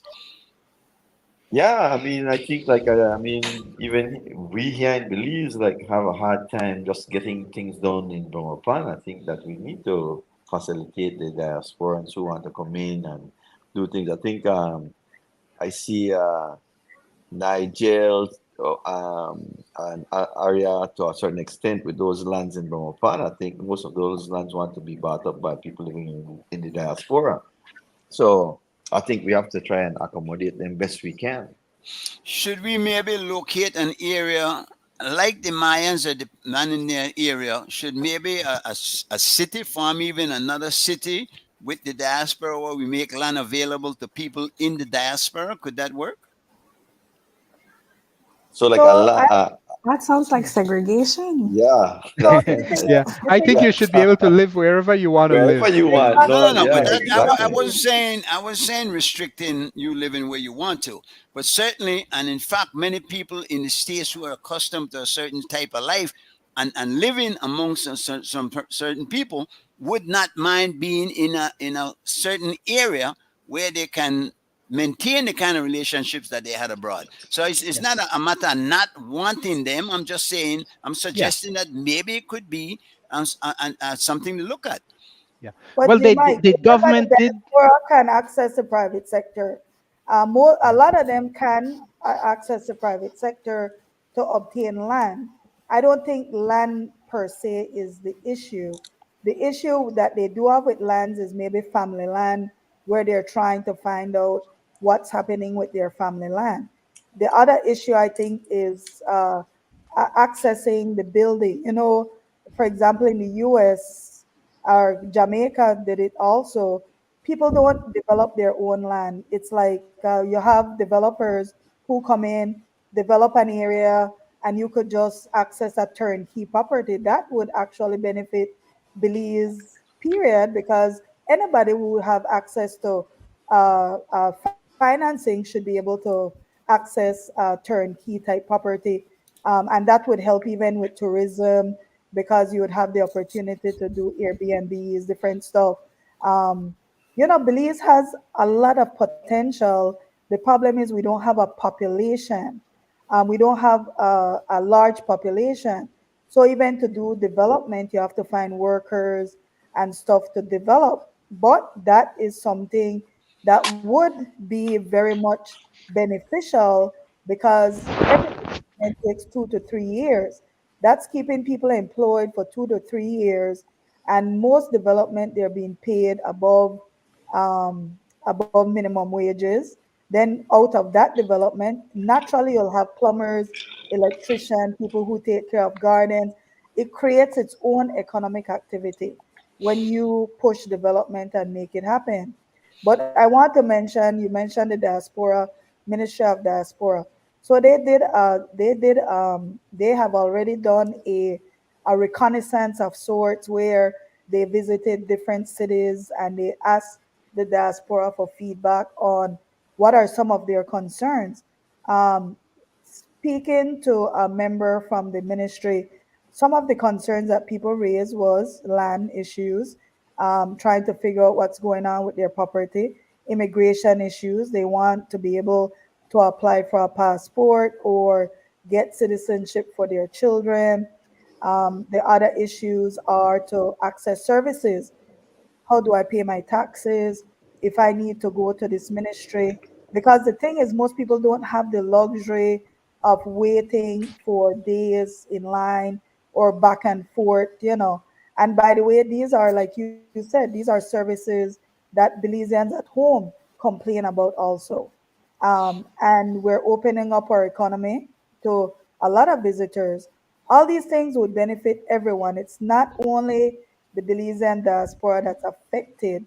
Everybody would be positively affected if we kind of figured out some of these things. And I'm telling you, I've I always argued that property ownership could rival tourism for the simple reason if I'm visiting Belize as a tourist, I'll come once. But if I buy a house in Belize, I'll be coming over and over again. And so the economic activity that comes from owning a home and building a home is significant. We just have to figure out how to quantify it. Well, the tax problem seems to me a no brainer. I mean, your the revenue to get. Why would they not make it easy to pay your taxes? Is beyond me. Now, Mario is suggesting that maybe Belizeans at home have become too comfortable with the complacency and are not doing enough to change it. And maybe that's where the diaspora comes in. The diaspora again can help in that area. They have seen things done differently and in a better way. In as far as it comes to getting it done quickly, so I think we could focus on that and really look at how the diaspora can help Belize and bridge this gap as opposed to this um, antagonism that exists between us at home and us those abroad, and we find ways of trying to stay apart as opposed to come together. G Mike, I think only you antagonistic with the diaspora. I don't think no Belizean in the diaspora antagonistic about Can I it. comment at this point, Every though? I Belizean point love out, Belize. Miss Arias, I point out some of the movement towards improving. All right. They have already amended the Company Act. You know, they have merged the two. So now you can move faster in the formation of companies because it can be done electronically. You can file your returns now electronically. So there have been some improvement in that area. There have been some improvement in the area of land under the new minister, I must say. I hope they will be able to sustain it, where they are going out now to the people to try to clear up all of those areas. There has been a meeting between the central bank, the Banking Association, and the Chamber of Commerce to try to find ways of how we can make movements easier for people to open bank accounts and to do business. Yeah. So there is move in the direction to improve because the situation evidently was not good for us. But there is some movement in that No, direction. and I saw today in the cabinet briefing that they were also streamlining some process for people who have businesses in Belize. So, business, if we can get business moving in an efficient way, it benefits Belize, and then everybody don't need one government job. Everybody, there's with the interest in Belize not supposed to be one poor country anymore because we just have a lot of resources. We have a lot of land. I know a lot of people don't believe it. We also have one lot of water. We have one lot of innovation. The fact is, Belizeans are very intelligent people. Period. And the same way how we can enter into other systems and rise on the top. Why is it that we cannot do the same at home? That Yeah. all your people is tools they want to strive. Well, let me show you something that you all maybe be aware of. They just passed not long ago the Securities Industry Act, which is to create capital formation in the country, which is very good because we have only Yes. been depending on the banks. There is Right. Yes. high excess liquidity in the banks. Hmm. We can begin to move capital under the Yes. Securities Industry Act. You Yeah. can begin to get into bonds, other instruments, debentures, etc. Hmm. So You I can know, some progress, but we need to be aware that these things are happening so that we can be able to say, well, yes, we do have a problem, but we are trying to address the problems for the benefit of Belizeans and the people in the diaspora and the whole world for that matter. well, I guess that would be the challenge for these people going over there and holding these meetings to get across Yes. and can convince enough people that there is something being done. Now, I'm not going to get into the back and forth as to who's anti diaspora. I will say this: I lived 20 years in the diaspora, half on the West Coast, half on the East Coast. I came back to Belize and I built a house and I filled the land. It was a personal land. I personally just gave up that because of the court case that was involved that I could not afford the lawyer for. So what you're saying has affected me also. I'm not going to take my personal case though and make it seem that that is the problem. I'm saying the problem is that we do have a bridge between a gap between the diaspora and those at home, and we have to try to find a way of how to bridge that gap, how to make it work for everybody at home And, and and abroad. these are and these are some of the discussions that would be beneficial. It's always beneficial when you have a willing ear, and this is the first time we've had a Ministry of Diaspora Affairs. So at least now, for the first time, at least the government is giving us an ear, which before we were getting a lot of promises, we were getting a lot of visits and promises, but now at least we have an ambassador that people reach out to in the event that there is an issue with whatever is happening. Or, some people, G Mike, it's as easy as sometimes some people will give money to Belize and they will say, I just want to make sure it reach the right place it's supposed to go. Some people do not want any political rights. Some people just want to give back, Well, and see, they are that. this is my question to you. Can we get past that sticking point of political right? Because But this is yeah, where, but we might have a question. If you drive to PG tomorrow, does it change who you are as a Belizean in your identity? if I go to the US, it doesn't. Exactly. So So what's your point? why should our identity be changed and our Your rights be identity limited is not because changed. It's of not location? the only problem is that when you assume the citizenship of the United States, you renounce all the rights that you are claiming. Simple. It That is doesn't not hard to say, understand. but the law doesn't say that, and our law doesn't say The that. law does say that the oath Listen to that you me. take. During Oh, the ICJ, the sticking point with Guatemalans, and several attorneys said this: even if Belize accepts a renunciation, only a country can renounce the citizenship rights of their citizens. The United States, can't renounce my citizenship of Belize. no, Likewise, Belize and you can't can't. renounce. You are saying you can't. The United States didn't do it. You did it. You swore the oath. No, no, no. There's no such oath that you Are swear to you renounce your crazy? citizenship. Are you But I Let's really? want move on from this You because can Google that. No, don't move we are on to just that. go on Don't and move on. on to that. Here it is. The oath taken by US citizens when they become citizens. but the You US cannot say doesn't there's no such impose it date. on anyone. The US allows dual We citizenship. Oh, might, so it doesn't matter even we might, sworn by God. Do No, you that That's know not doesn't that matter. Do you know the Belize Constitution does not yes. allow you to hold an oath to any political party or any entity when you're serving in government? But it does say no person The, shall qualify to no, but I'm be saying the elected Belize who Constitution, by virtue of your own act. Do right? you? But do you know that the Constitution, the fact Yes. that we have PUP and UDP, and Uh-huh. people swear an oath every time they get elected, do you know Uh-huh. that once you're serving in public office, you cannot swear an oath to another entity? That's What, an issue maybe you should take out. what, I hold think Because up. No, but you need to you explain swear that. nothing with What? I oaths. think the How matter that does that? we should try to understand firstly is that a citizen by birth cannot ever be taken away from you. Exactly. Exactly. All Secondly, right. Exactly. Your hold on. bandy, your bandy. Yeah, but can I Yabandi finish? abande. Then you have a citizen by descent that cannot be taken away from you. The Unless you do privilege something. is for you to be adopted. That's your privilege.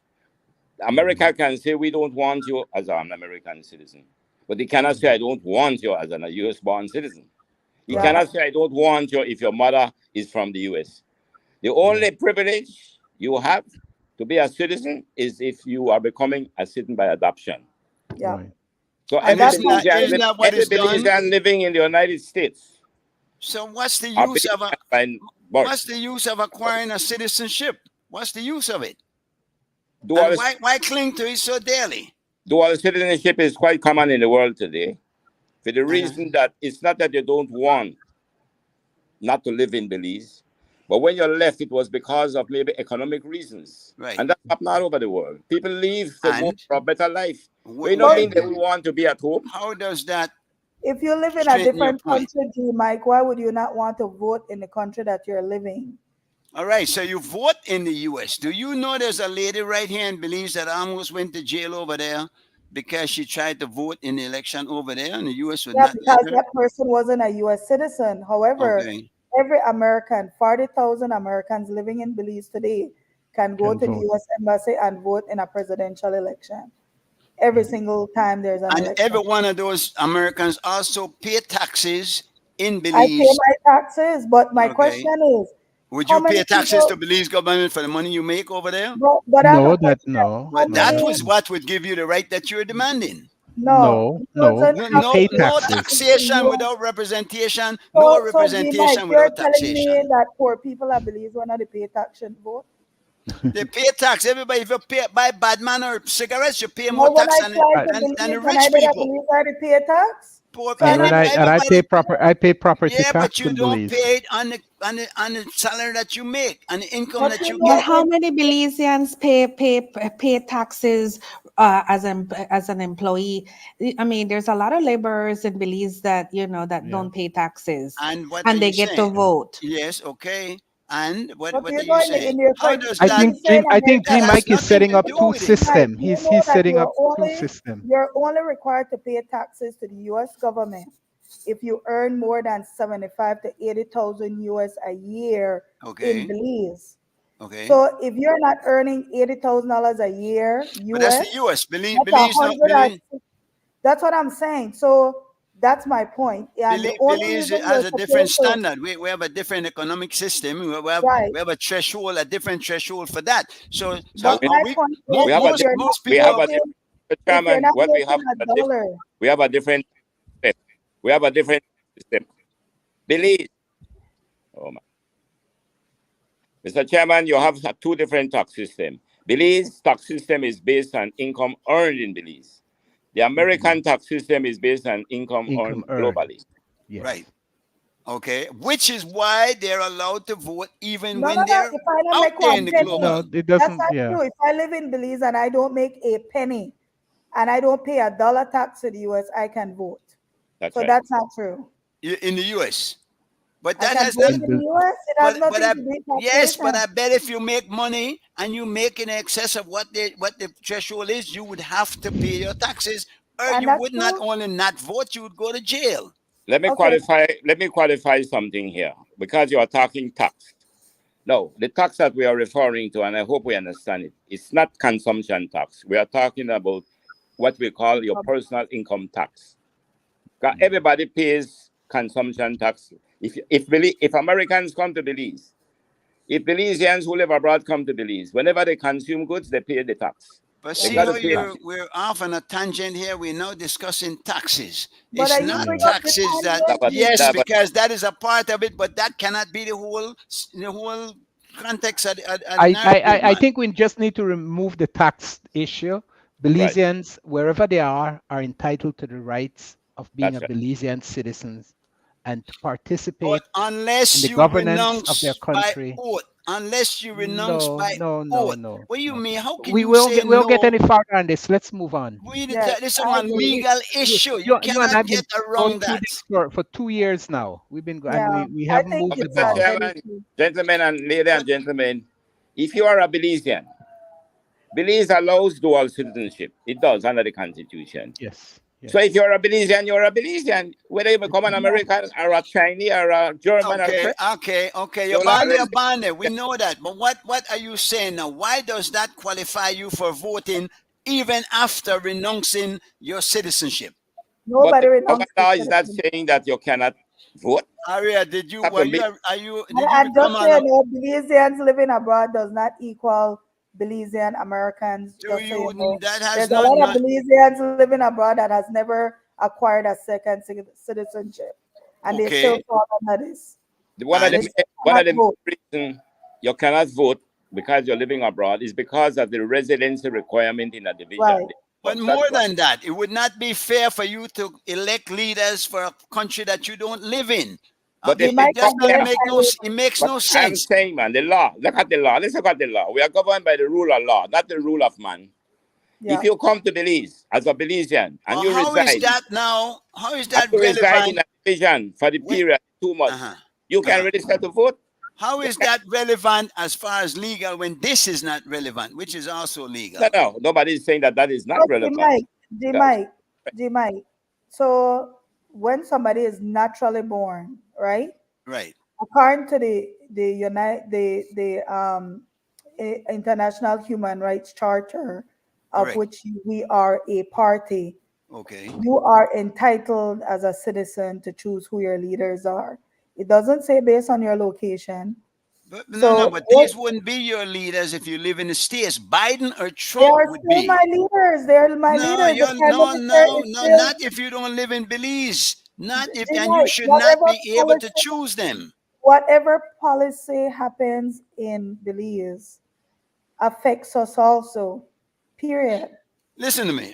We're about 8 o'clock, and say me I have to go for 8 o'clock. Listen, I wish you guys well. I guess I'll be chased off now. So This could go on and on and on because Thank you for coming on, Area. there's a thank you lot that we guys have to so much. discuss with that. We Will, need I to, will see you in I'll see you in In a California. month time. Yeah. Yeah, yes. okay. Look forward to it. Yeah. Thanks, Saria, Take for joining care. us. Bye. have a nice Bye. evening. Yeah. All right. We continue with the show. We're going. Will, good. You there? Yeah. First of all, let me say I admire your courage of conviction, your command for talk about the issues that you are involved in. I hope you don't get off into the personal thing. That I felt a bit poor, and Aria has there's a back and forth, which is not always helpful when you come to a dialogue. But that's all right. I don't have a problem. I'm not afraid of any argument. For which I have substantial facts to support mine. But you know, you've been active in the area down south. Are you're still running for politics down there? Yeah. All Still right. running. Yeah. You're a different party? No, I've always run basically outside of the PUDP as an independent or whatever name we have at that time, the People's National Party. Okay. Yeah. So, but you're a political party, the Police National The, Party. the People's National Party. Yeah. Okay. And you're what's your rank in that party? Yeah, I could say I'm the leader of the party. Okay. How is the feel on the ground? Have the sport been? I mean, right now you have well no opposition, practically. You have a PUP government that's in without checks and balance almost and so we need somebody to step up. As the is it encouraging the support that you're getting and the feedback from the people? Yeah, I mean, when you talk to people, they always encourage you and they always support you, but the results at the polls reveal something else. Yeah. Belizeans lied. Why? There's another thing. Let the diaspora know that, all right? Before couldn't when they say come that, send man. their money. Yeah. Yeah. Listen, we know you've been active also in the Sarstoon River. You periodically go out there and take a little trip to the island or around the island just to establish our presence on there. Do you think that has been productive? Has that helped to keep our case alive? Well, I think, for me, the case, that's a different story. But for me, my presence at the Sarsoon is to establish the fact that we have our borderline and we have to keep our borderline. I believe that my presence there or our presence there, because I never ever go by myself. I always have people along with me. And I think that the results are there to be seen because of our presence there. There is a huge reduction in illegal fishing in southern Belize because of our presence. We have basically forced the government's hand to do more patrols. We established the fact that our borderline is there. The Sarsoon Island belongs to us. We go there all the time and show the world and the nation that we have this island and it belongs to us. If it's ours, it's ours. It can't maybe be ours.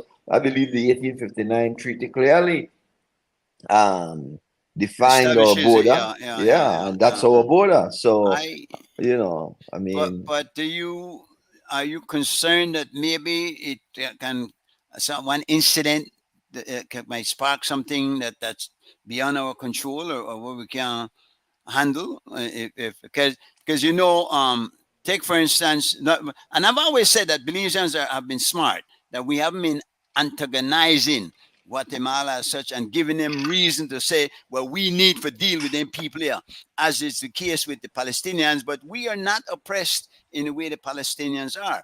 But don't you think that maybe going there is kind of almost pushing or sticking our vastness? but I don't see how, because it's our island. I mean, it's our borderline. It's like you live in Belize City and you want to have a barbecue in your backyard. I don't know where you live, if you have a backyard or what, But if you want to have a barbecue in your backyard, I think you should have the right to have that barbecue in your backyard. And by going there and playing music in your backyard or having a barbecue there with your friends, I don't think that you are antagonizing your neighbor because you're in your yard. No, if you cross your yard and move into their yard, then we're talking something different. But we have never crossed into Guatemala. We stay on the Belize side. We establish the fact that we have that border, and I mean, I don't The, see why some people think that we are antagonizing the Guatemalans. I well, mean, it's our yard. the problem is that if that neighbor has a claim on your yard, if that neighbor has 16 million people and you got 4,000, they're not the same kind of situation. Don't wouldn't you say? No, no, no, no, no. I don't agree with that at all because I believe that they could have 50 million people. They need to respect our border. Yeah, It's but like, how you would you handle that though, Will? If that should get to a point where, I mean, we see it happening all over the world. America went to the white man went to America and it was the Indians' land. They didn't I mean, yeah, and the Indian come said that for we. What were you on about that? But we saw what happened, right? And we saw a situation where an incident. I was reading about that the other day, where Sitting Bull and the Sioux with the massacre of Costa and his people, where some people even suggest that that might have been set up to present them as a big enough problem to wipe them out. Yeah. We, I don't know. Don't you think we have to be careful that we don't present ourselves as a problem that they need to solve? And who would we depend upon you if this should come know to a situation like that? I think about this all the time, and one of like my other from PG, as you know, and one of the things that I used to enjoy going to Belize City. Belize City is one of the cities where you could go there. I would say 90% of the time, and there's always a nice cool breeze blowing. And one of the most enjoyable moments for me when I used to be a bus conductor, it used to take like 12 to 14 hours to get to Belize City. I go there, take a bucket shower right at the bus, go to the club. After the club, walk home, walk back to the bus, and get ready to come back to PG. And it used to be, I still remember that. Today, people in Belize City are so like, because of the violence up there, they resume the violence. And so they to me, like when you act free like that, then you allow people to bully you. Because you go to Belize City now and you hardly see people enjoying the beautiful sea that they have there with the breeze. Everybody's locked up at home. And Why? I don't I think so. what? I live Yes, in man. Belize City. I go to None, Belize but now, and I I live could in. tell you the amount of people that you see out by the like front of my Radisson and a place there, like what compared to when I used to go a lot. Well, listen, Um, you Well, go I, there, I wanted. you find Joe many days walking along that seashore. You're just Well, taking a walk. There are people in Belize who go out, and it's not as bad yes, as you're putting it to yeah, be. but when you look at the amount of people who go out there, I mean, like Belize have this beautiful waterfront, yeah, and you don't see a lot of Belizeans out there enjoying it yeah. because of they Trying are to. afraid. I Yeah. don't think that we should be afraid of establishing But, ourselves along the border, and I but believe see, that I be, you I Will, can't be, will lay I, that narrative down because that is not true. will, Not will I wanted everybody's to, afraid. There's But some I people think, afraid. Mr. will I Chairman, wanted to say, I will I believe, wanted to say, Mr. Chairman, I think Will must go to 3 o'clock in the morning, man. You That know? 3 o'clock in the morning yes, with a lot of exactly. money, But we have a I handful should of have money. I wouldn't do that. I should have the right. You could come from the club. You find a girl. You want to walk and enjoy the Belizean coastline. Will I want to say I Will. really admire you and your effort with the Belize territorial group, and I admire what you guys Volunteers. doing, going out there and asserting our rights as citizens to our territory. And there's one question I want to ask though: what happens if Belize was to lose the Sarstoon, just the Sarstoon Island? Does that take away any sea territory that we would have rights to claim? And But you if know you have what? any idea what the actual acreage of that space is? That island is about 120 acres. I've measured it myself. Okay, so that's about a Um, little over a square mile. Yeah, probably. But like you're talking, if we lose the Sarstoon Island, right? Today we lose the Sarstoon Island. Tomorrow, what else we're gonna use? Today I was out on the sea. I spent most of my day on the sea today, standing in solidarity with the Placencia fishermen who are trying to save a bonefish flat, and a permit flat. Because some developer come in and want to dredge it to fill their island with the sand. Now, if we continue to allow people to manipulate us and take a little here, take a little there, what will we be left with? Yeah. You know, I mean, right now, you could, this week right here, they have had Guatemalans all the way close to the Jaguar Reserve, raping our territory. But this is not a policy of the Guatemalan government, though, correct? Are they encouraging them to go in there and do it? These are people that are going in there and doing illegal farming and illegal fishing and whatnot. Peasants, basically, like us, correct? Yeah, but our government have shown weakness But in defending our thing. what would you suggest that they do, Will? Shoot They somebody? need no shoot nobody. Okay, let me tell you something. You see Barry Bowen lands? You heard of Program for Belize? Uh-huh. They all have lands along the border. They have strict management there. You don't have incursions taking place there. The only incursion that takes place from Guatemala is on government of Belize lands. The Cheque Bowl that the government is managing, the Columbia Forest and the Sarstoon and the seas. Now, we as citizens have like tackled the area in the Sarstoon and the Southern Seas. We have reduced that. What if Program for Belize and Barry Bowen lands, which forms part of the borderline, if they don't suffer these incursions, it's because they do a good job patrolling it. I believe the government, if they give that Chiquibol and Colombia to private entities to manage, we wouldn't have this problem. Mr. Will, hi, good evening. It's Lisa. Yes, Lisa. I have a quick question. All borders are, well, at least from my knowledge, all borders are protected by a military service or a police service. Where is our military in respects to protecting all Belizean borders?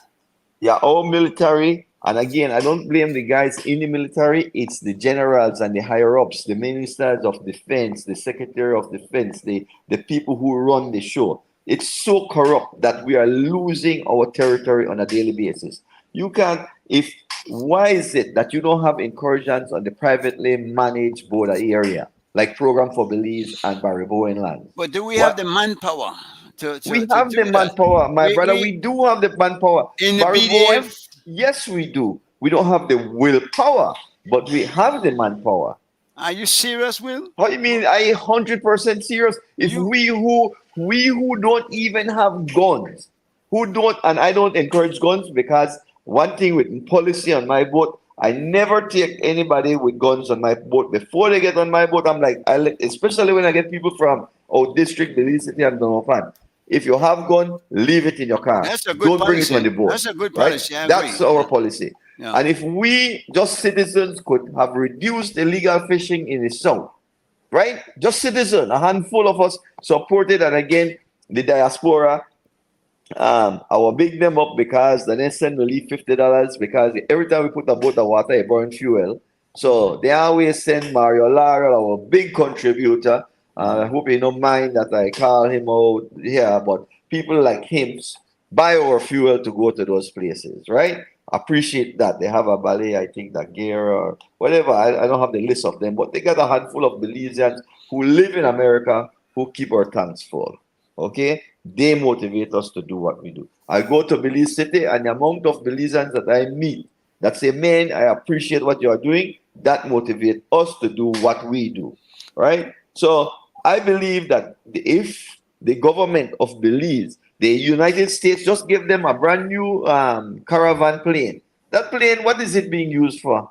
That should be flying over the border every day, or at least once per week. It costs you $50 where at least the diaspora send for you. Maybe the diaspora could send some money to fuel that plane, because I'm sure that takes a lot No. We the pay enough taxpayer. We the pay tax-paying money to fuel caravan. Mhm. The BDF, they need to fly where they're supposed to fly, right? That Along the kind borderline. of vague though, Will. Why? Because No Why do you vague think? at Let all. me ask you a What? You question, have a Will. plane. Well, you Will. shouldn't take the plane Will. if you Will. can't Will. afford it. Let me ask you a Uh-huh. question. Why do you think the government doesn't have the motivation to protect our border? Because it's Because the very same mindful thing, that they are not. It's very mindful they, that they're not. to how is it? me, We're well, first still of all, here. corruption. There is crazy corruption going on within the PUP and UDP government, right? Because the money allocated for defense, I could tell you that it's no more than 100 miles of border that they need to patrol, right? We actually cut a road from San Jose village and came out at Caracol, right? And the government actually said, hey, you can't be there, you can't do that. Like they discourage us from being in there. As you could see, at one time, Dean Barrow even passed a law that said we couldn't go beyond Barranco. Don't they discourage the Guatemalans from coming in there and They doing the don't. same thing? They They don't. don't. No? They They don't. haven't they destroyed villages and burned up? Didn't they kill and leave boy the other Look day here, last in week, the the other process day, of that? last week, the BDF burned a bridge by Friday, by Monday, the Guatemalans done the build Yes, back. but they at That's a least they weakness, burned. my But brother. you're saying That's they. a weakness. What would you suggest that they do, Will? They Presence, a need, look presence. here, they need to have a presence. Every week they need to patrol the border. If you put 10 man per 5 miles, you will have enough But border but patrols. but in fairness, we have been here at this point since the 50s, the 40s, and so far we still stand at Belize and with our borders intact. My Now, brother, the But borders if are they not keep intact because the encroaching, Guatemalans come in every day and night. When we had the British patrolling the borders, they had what they call border kerns. Okay? And when the British were here, no incursion was taking do you place think we should bring the because they British were back? there. You think we Well, should bring the British no, back? I think we need to discipline our military. We But need to, we have 400,000 people. Will that border that one long with them put all the way out there man. might give it trouble. Look here, we are just a handful of us and we have reduced fishing in the southern seas. What's Come the on. proof of that? What's the proof of that? The evidence is right there. Come on, G Mike. Come on, I invite you to where is come the down. evidence? I'm coming. There's Where is the there's there's evidence? more fish today than Uh-huh. there were 10 years ago. So And all right. you know how I know that? Because the guys are selling more fish to the co-op. There are more lobster, there are more conch. So when we do not allow the Guatemalans to ruin our environment, there means more money for the Belizeans. That argument they don't make a lot of How, sense to how me. you know make a lot of sense? How you Because make they could be fish doing more fishing. They could be no no no no no no no no no no no no no. The there's no fish you can't is prove the more. argument. It might How you very well tell me be I can't true. prove that? Why? You What shall can't. we do? We do studies that show that when Tell I me talk something. something, it's the fact. I don't I make things up. yeah, but I go by studies. it don't make sense we stand to a point where we can't go no further. Listen, should and I asked this question the other day and I got shut down. If the ICJ would have said, well, you know what, you see that our stone, the river, both countries can use that, but just not for commercial purposes. When you can't go out there and you can't take all the stuff out, the fish out of the seabed, you can't do nothing, you can't go drill no oil and that because that part will be almost like the no man's land. Would that maybe be a way to settle this? And if we have agreement from both sides? Look, yeah. As far as the Sarstoon Island is concerned, I wouldn't mind that having it like a binational park where Yeah. both countries could enjoy it. I So wouldn't you mind that would at go for all. something like that, okay? I would go for something like that. But the Guatemalans have to follow the rules. You can't Okay. say like right now, we just say, look at the adjacency zone. When the OAS and when Assad Schumann and when Dean Barrow and when Said Musa, they say, hey, we're gonna quote the adjacency zone, nobody could touch it. You know what happened? Building increased on the Guatemalan side of the adjacency zone. Will, Right? We were the only ones. Belize was the only one that abide by the rules of the adjacent zone. Where is Assad Schumann? Where is Dean Barrow? Where is Said Musa? to our credit, diplomacy is important though. Would you agree that many Guatemalans on their side and Belizeans on our side get along with each other Oh yes, man. No, you on that know, level? of course we are great friends. My son right now, he named after a famous Guatemalan footballer because in PG, in fact, I would like it to get to the point where in PG you don't need people to go to Livingston or Barrios because a lot of families, we have families across we have friends and families on that side, they have on this side. We need to have and when this dispute is only about the militaries, because when the Guatemalan, the ordinary Guatemalan citizen living along the border, they are telling me plain, we will respect that, But if nobody know they manage, the property, we're going to take what we don't have. But if somebody there we not going, then they Can tell I you ask that you a plain. question, Mr. Will? Do you believe that if we were to get a judgment from the International Court of Justice 100% in our favor, where with territorial waters and the borders remain intact, do you believe that this would be able to bring some kind of more peaceful cooperation between Guatemala and Belize? For example, you mentioned the binational park, which the concept was already in the maritime area as up for those very things you spoke of just now. Do you think that it will enhance the relationship where they are not encroaching Yes, on but our land illegally? you know that money is a terrible thing and corruption is a terrible thing, and Belize is full of wealth untold. So if we have corrupt government officials that's allowing Guatemalans to come and rape our resources for a pennies, then it won't stop. So what we need to have Belizeans who really love this, because you have some BDF who not tolerate this, right? But they are the few, right? But you have people in government who is taking bribes from Guatemalans to But you come have a into fact. our That's forests. something you have as a fact. You have the evidence. Make I tell you a fact, right? You have If the you do, I'd tell you, right? I could tell you right now, right? And I mean, like, it's really hard to lock them in like that unless you really have the resources to do some investigative kind of journalism to really prove it. But when some of those BDF come out of the forest, you know what's in their pocket? Quetzal money. How the hell you going for patrol and you are come back out with your pocket full of Quetzal money? What did they tell you? So you are saying that our defense force is taking bribe from the Guatemalans? I am saying that's a fact. It's a fact. I don't have like that. I find that I hard to can't. believe. Oh, you did a believe city there. I tell you why I know when they come out into the villages here. All right, but see, I at the am end of telling the you, day, and we have a lot of good friends in the BDF who don't agree with it. but Will, would you agree that we haven't been doing that badly? That we still have here as Belizean and in a Belize with all territories intact? Would you agree that? If you're breaching it, I don't think it's intact. Breaching Yeah, what? Everybody exactly. breach. You guys and the U.S. breaching their Boy, territory. what's Then, a if that's G the Mike? You case. need to get real G Mike. How the hell I am you have telling a you, national park with a? How the hell maybe you we have a all need to national get Mike? real. Will, tell me No, something. how you have a national park with a cattle pasture in there, my brother?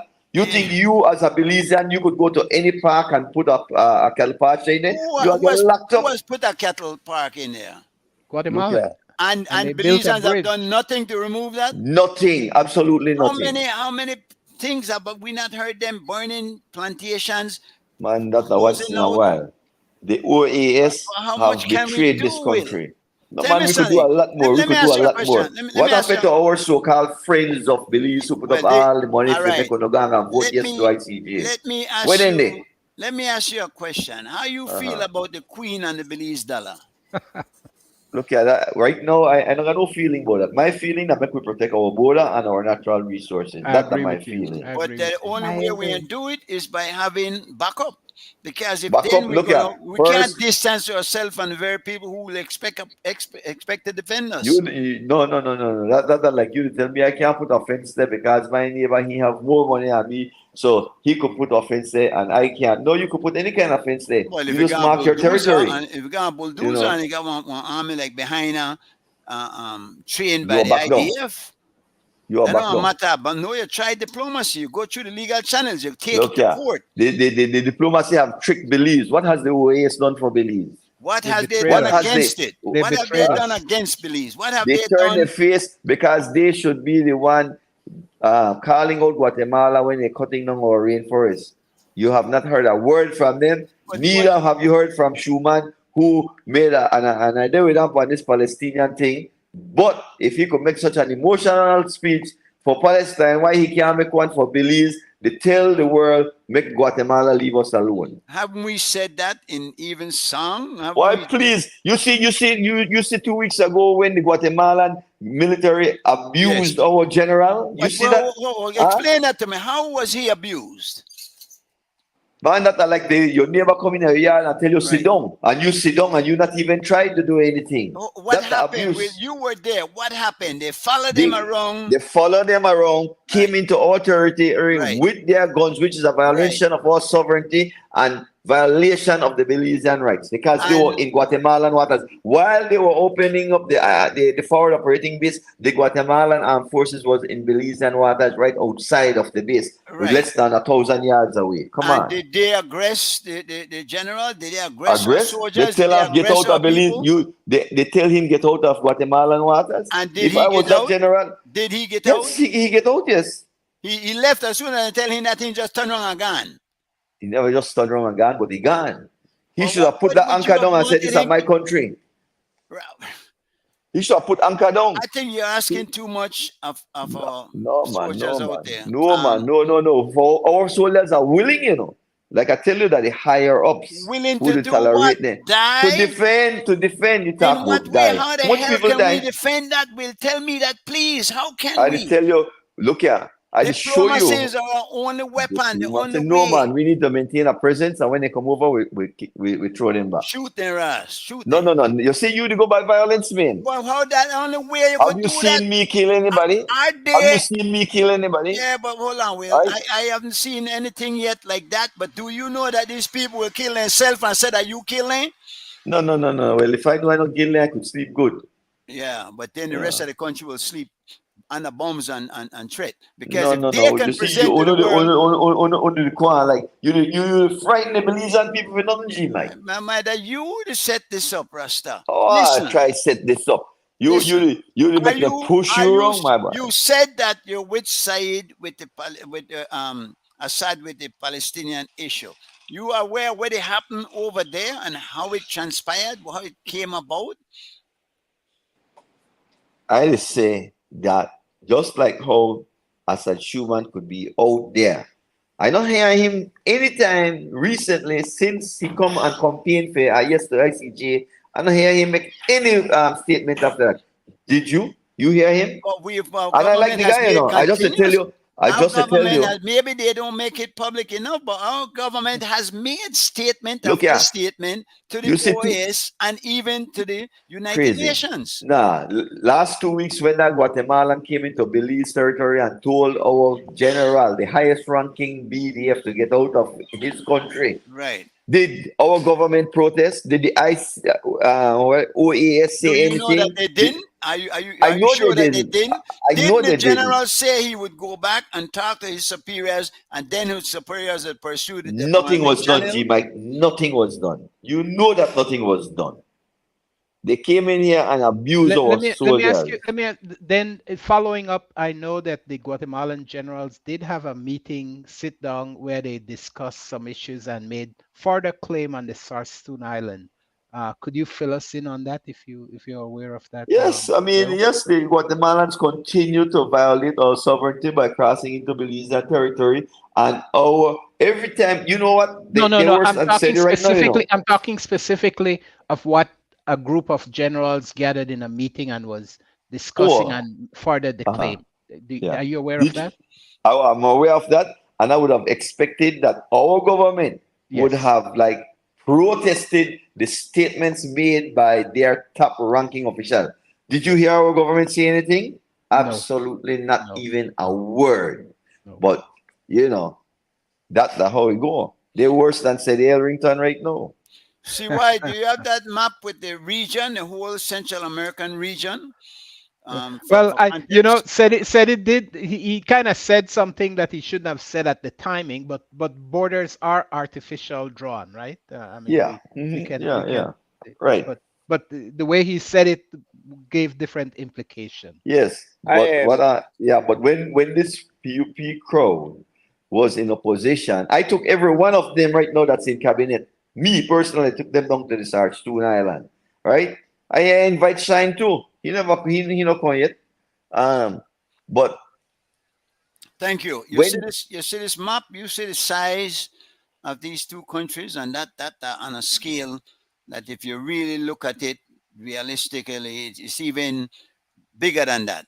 They are more developed, but yet we are still here since the 1940s when this problem started, or before, and we're still. I'm saying that is something to be said when about our approach. It man, might look here. be But working. No, when it's not we're working. We are allowing, I losing believe when forests every day. we're losing forests, they're We, of encroaching on course, our listen. land, You and got, you got. we're also making their citizens national of Belize, which further erode our rights But as that one citizens. different matter, because It's it's in the not totally constitution that different. it should not be. So, but Okay. that, I mean, I agree with that. I mean, I'm against that fully. But I'm saying, let us look realistically So at the why you not problem press that this we're faced government to with. make we, To do what, I Will? To do what? You can should I think comment? maybe we Mr. should Will, can we I should comment at this point?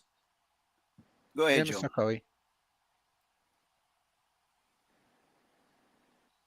Yeah, my understanding of the past in terms of the government, both governments, it's not that they were totally indifferent to the violation of our borders, particularly this SARS-2. They did register their, obviously, objection to it. I think what we are differing on is that we believe that they have not done enough. Both governments had held the view that let us try to move this thing in a more diplomatic way, in a more peaceful way. But there are Belizeans, and quite maybe justifiably so, who believe it should go beyond just what both governments have been doing. And I believe that is where we have the differences, Mr. Will. I think your approach is one that you think your presence should be there, and the BDF should make the Guatemalans understand not only that they do not belong here, but they have to leave. Mhm. And I think the difference between the views of some who think that they are not doing enough is that they are not doing enough. It's not that they are not doing anything. They are. Both of them. Both governments have their Yeah, I prejudice. don't think the Belize Defense Force should challenge the Guatemalan army in I any don't way. I don't think they need to challenge them, but when a Guatemalan come and cut our trees down, That's they need to correct. stop them. But as That's far And as correct. I I know, they don't do think that that. When they they don't, can. G Mike. How you could have a You can't do it you in read the every Amanda? You instance. read the Amanda? You can't do it in every instance, Will. There's a whole Man, look lot of here. area to be So covered so there, if so man. if because your neighbor have more money than you and more weapons than That you, has he nothing to could do push with into your land and when you do not push back. I know many instances, and yes, I've read it in the Mandala when the BDF has gone out there and destroyed illegally planted plantations and That's have moved people from our That's side to back to their side of the border. They have yes. done it. Yes, To and they need to suggest do that that they're more doing often. nothing I'm now, not saying they're not doing it nothing. I say they need to be they, doing it well, more often and more aggressive. they, When you we have a limited BDF. We don't have an no IDF. no no, We have that's a an BDF. excuse. That's an excuse, my But brother. it's a I just what show legitimate you. I just excuse. show you how Program for Belize and Barry Bowen, which is only two companies, manage their border with no incursions. The only incursion is taking place on government lands. G, Mike, come on. Which is how much land compared to what Barry Bowen got up there. It's about Maybe we one could give, third. well, maybe we should give Barry Bowen the rest of the land. What you say? No, or If maybe he we could hire do them. such a Maybe good we job, hire them to manage it, maybe we hire right? And them also to give manage them, him. And yeah. who's I would gonna? say that it seems to me that we should try to come to a position that it's not that nothing is being done. I Enough see is not being that done. the difference is that we believe that more should be done. Yes. Yeah, more should be done. Some is Right. being because our applaud the government, the prime minister and his government for the forward operating base that could have Yeah. been They built just from way built that. back then. Yeah. Yeah, Yeah. that's And what I'm saying. where is That that at? Where is that forward operating base? it's right at the mouth of the Sarsoon River. So it's right there, which is It's one not of on the the area. Sarsoon Island. It's All on right. the it's on the mountain river, and as a result of that base being there, that area is much more protected. There are more shrimp in there than there were. No PG fishermen they go fishing now. At Has one time they never used Guatemala to go has because Guatemala what tried to destroy that base at any time or try to move it from there? No, I don't think so. And I don't think I'm Guatemala will gonna do say, anything well, there's if we just look at Assert our Guatemala right. know if we just assert our right, they're gonna back off. But we don't. It's like cow nowhere, weak fence there. You know what I'm saying? And that's exactly what's happening to us. how But serious are you? Do you well, think the Guatemalan are about their I think claim? we need. I feel again we are beginning to differ.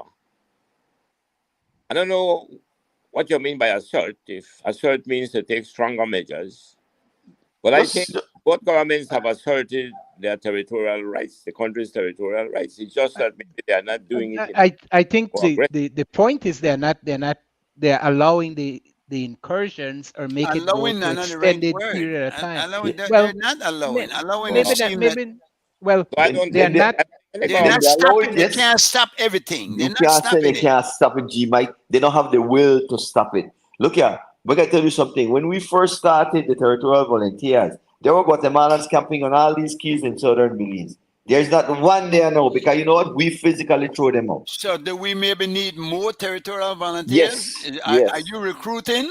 Are yes. I'm you? recruiting, Uh-huh. and let me tell you something. As part of my political platform, if I ever win this seat, we're gonna have like you know how an elite force um that will have the Mayan communities, right? From all these villages, we'll have citizens from those villages who will be assigned to the border patrol, and they will keep them out But we have a because problem with that already, Will, because the Mayans themselves now have their problem, and many of them are suggesting they're more Mayans Belizean than Belizean Mayans. Don't we have what? another situation there? No, no, no, no. I believe when the British were here, right? The British had less than 1,000 troops in less than 500 troops in the Toledo district, and there were no border incursions between Toledo and Cayo. Zero. You could Can ask I? any of the other guys. There was none, right? And they Can, had, like I said, less than 500 people. But you know what the British have, right? You know the British Army, Yes, the but did BDF they is use a it? Did far they use cry. it? No, no, no, But no, they no. don't have They to had use it when you they have it, they, Will. they had the British had boots on the ground. That's what we need to do and patrol our borders, just like the territorial volunteers patrol the southern waters. There are no Guatemalans in there right now. I'd say very, very little. And we need to do the same thing. If we have So patrols between Gracias a Dios and Garbots Fall, I believe that we could solve this problem. can I ask you a question here again, Mr. Will? Yes. When you all go out there as Yeah. civilians, Yeah. asserting your territorial rights, do the Mhm. Guatemalans interfere with you, or did they come to try physically move you What? up? Yes, man. They come, but they know that because I make the no plain. If you come and yank my boat or get in there, you are violating my sovereignty. They guys are trained in the US, you know. So they know what's happening, and what would No, you right? but do, Will? Then the Because you have to bullies. go and plan. What would you do if they did that? I mean, what if I do? What I would you stand my do? ground. You stand your ground in what way, sir? Every time they come and try and tell me move out of the way, I stay right there. They don't shoot me. They have their gun right within inches of my belly. all right, and you are saying that when the military goes, the BDF, Uh-huh. when they go, Mhm. they do not assert themselves as you as civilians do. No, no, some BDF do. It depends on who's the what they call it, officer Commanding in charge officer. at that time, commanding officer at the time. Watch out, they have some brothers from Belize City there when they man that boat. Look here, they and the BDF have seen this right in front of my eyes because they are telling you plain. Will you want to go around the island? Go. If they try mess with you, we the right they watch. And they have had times when the Guatemalans try to stop us and the BDF come right there and come right front of we and make we do the circle from the island. Right? So Guatemala know what weak fence you know. When weak BDF did it, they abuse them. When they have some strong BDF and they're strong, like let me tell you something. You see John Borland, you know him? He used to be the Rear Admiral of the Coast Guard. When he went there, and this is the difference between him and this present guy, you know, a nice guy. I have nothing personal against him. But when the Guatemalan armed forces told John Bola, who was the Rear Admiral for the Belize Coast Guard, to move off the island. John Boland planted his foot even harder. It was Dean Barrow who called John Boland and tell him move off of the island. Do you think that was a good call to make? No, the weak call. Would you have Dean Barrow rather should be seen? ashamed of himself. Would you have rather seen Borland lose his life? Lose his life. But I tell you, G, Mike, think guys not shoot you just like that. But how you know that? You don't know. I You go cannot there say for that. 20 years now. They shoot me. Why not yet? Okay, good. Look like you want to put mouth on me, man. No, I'm not put. I'm saying I'm hoping it doesn't happen. But that's why I'm saying go in there, makes it a possibility, and something like that. Once they can present to the world a picture that they're the victims and we're How they doing be a victim something. when I am in my country? How will they be a victim when I'm in my country And without no weapon? you think Belizean liar that when you meet them people up on the Watch international scene.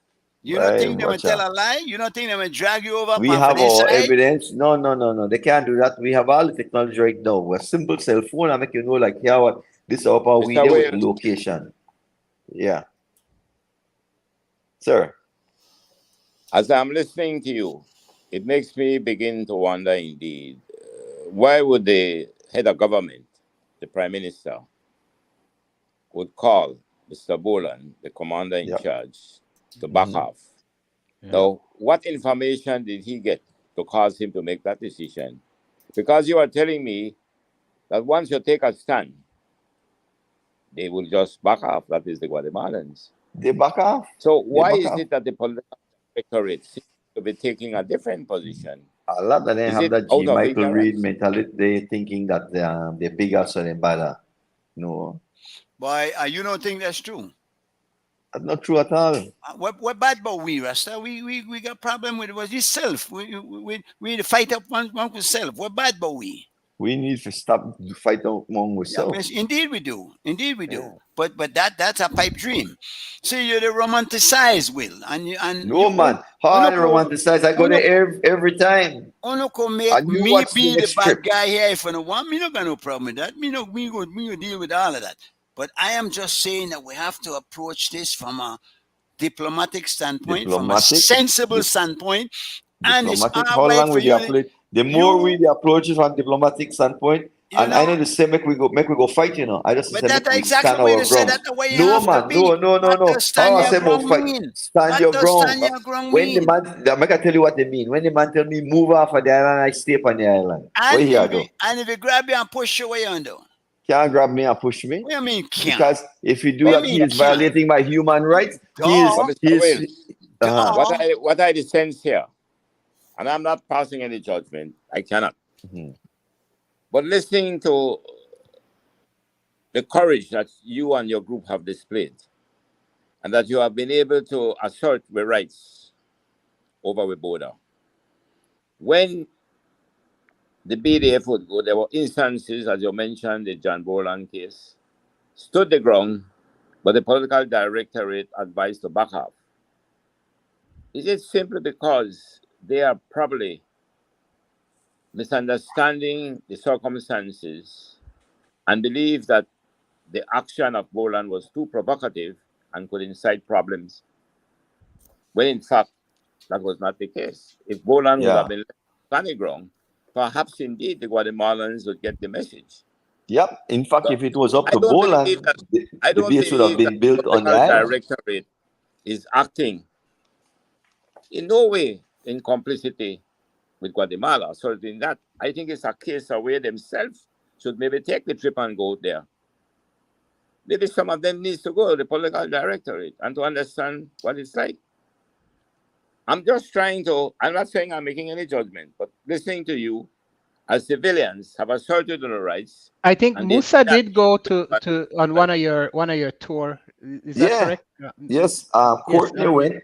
I remember that. Courtney went. The Honorable now Prime Minister John Briceño went. And I mean, they gone around the island. You see, when you show weakness, then people gonna take advantage of it. I mean, that's basic human nature. If when these guys come there, weakness, though, Will. Say what? Showing wisdom is not showing weakness. You know what is show weakness? When you allow them, when the Belizean cannot go and make a farm in our national forest, and the Guatemalan can do that, and nobody say anything, then And that's pan weakness. for goal and do all type of But Yeah, stuff. that's do not all that's that. not true that nobody's saying anything, man. But You can your By story G is full Mike, of you know how G fallacies. Mike, you have any knowledge of farming? How long it take to make a pasture? Uh-huh. Okay, if they may stop them from the first day, but no, the OS telling no, make we talk about it, make we talk about it, and then while they talk about it, the Guatemalan continue to deforest our You area. talk about one specific farm or many farms? Many farms. I see. And Yeah. they put the farms up and they are now flourishing and nobody's doing anything about it. Is that it? No, no, exactly. Well, all right. I wasn't aware of that. You have an area the size of Belize City, right? The whole Belize City from all over to Bird's Eye.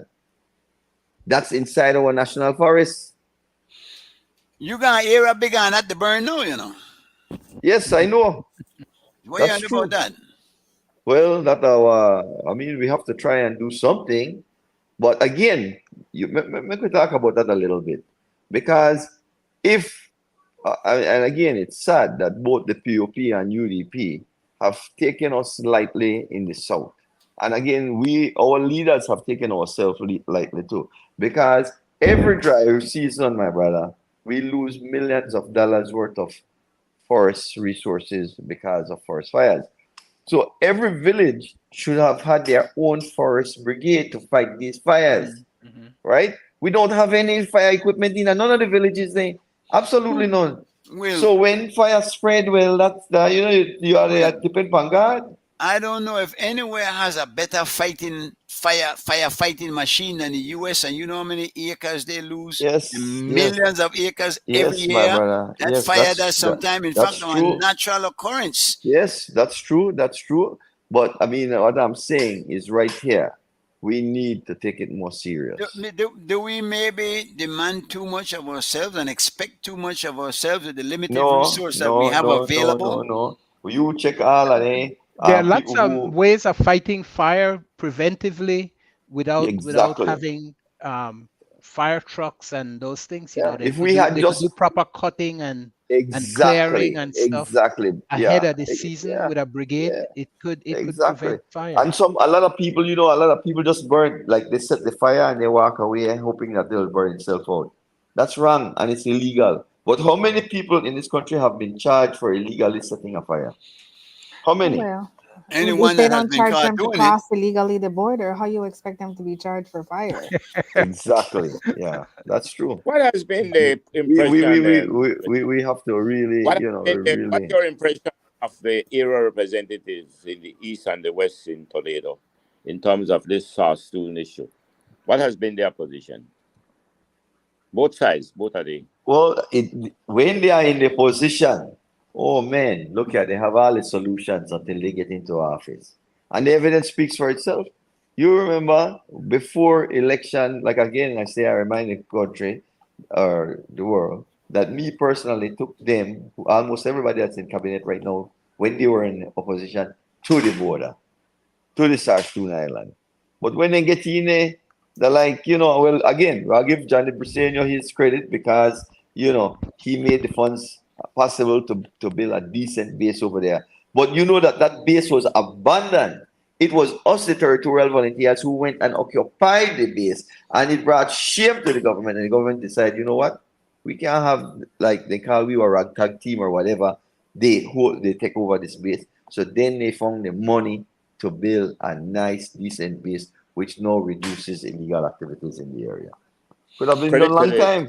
Could have been credit. done from the borrowed years. Yeah. but it's Mr. done now. So Williams, something is being done. What would you be your plan for the future?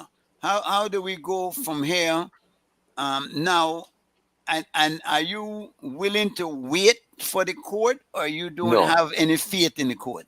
don't have no faith in the court. We need to take control of our resources. And like You I don't say, have faith in my the court. plan, You no, don't. my plan Uh, and again, I appeal to whoever is listening out there, ex-military people, and we're gonna work with all these communities that's along the border and have our own brigade to patrol the border.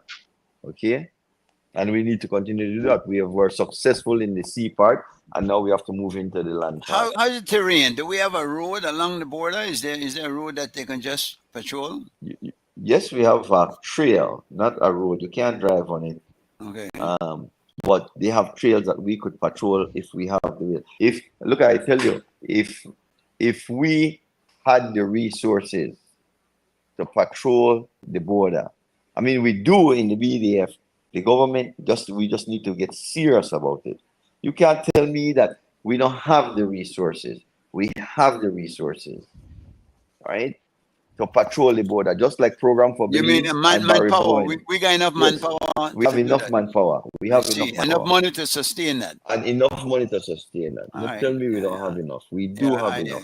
We just I need wouldn't to tell have you. the I don't will. know. I don't know. I Yeah. wouldn't tell you. Yeah. Yeah. Mr. Will, Yes, I ma'am. had a quick question. The other day when what is it, Brigadier General Loria was speaking, he mentioned an organization or an association that they reported to help them survey or patrol.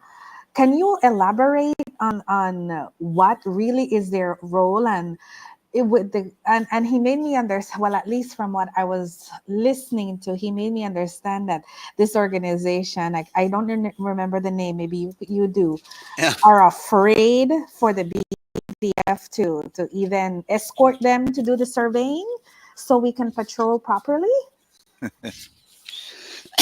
I'm Do not you familiar remember with that? I'm not familiar with that interview, but I could tell you that we have territorial volunteers. We were the ones who went into the Colombia a few weeks ago and exposed all the illegal logging that's taking place in there. And it was only like a handful of us, like maybe less than 10. Oh, wow.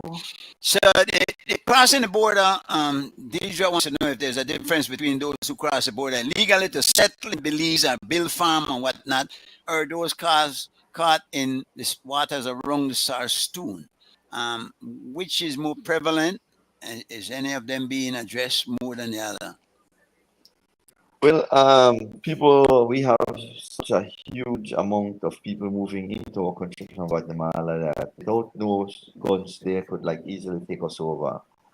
If we don't tighten up on our borders, because people come in over day and night, all the time. And some of them, they come in, the guys will find a girl, the girl will find a guy, and they settle in Belize. I mean, Right. you could just go right through a lot of these Mayan communities right now. All the husbands are from Guatemala, all the wives are from Belize. So, I mean, there's no control.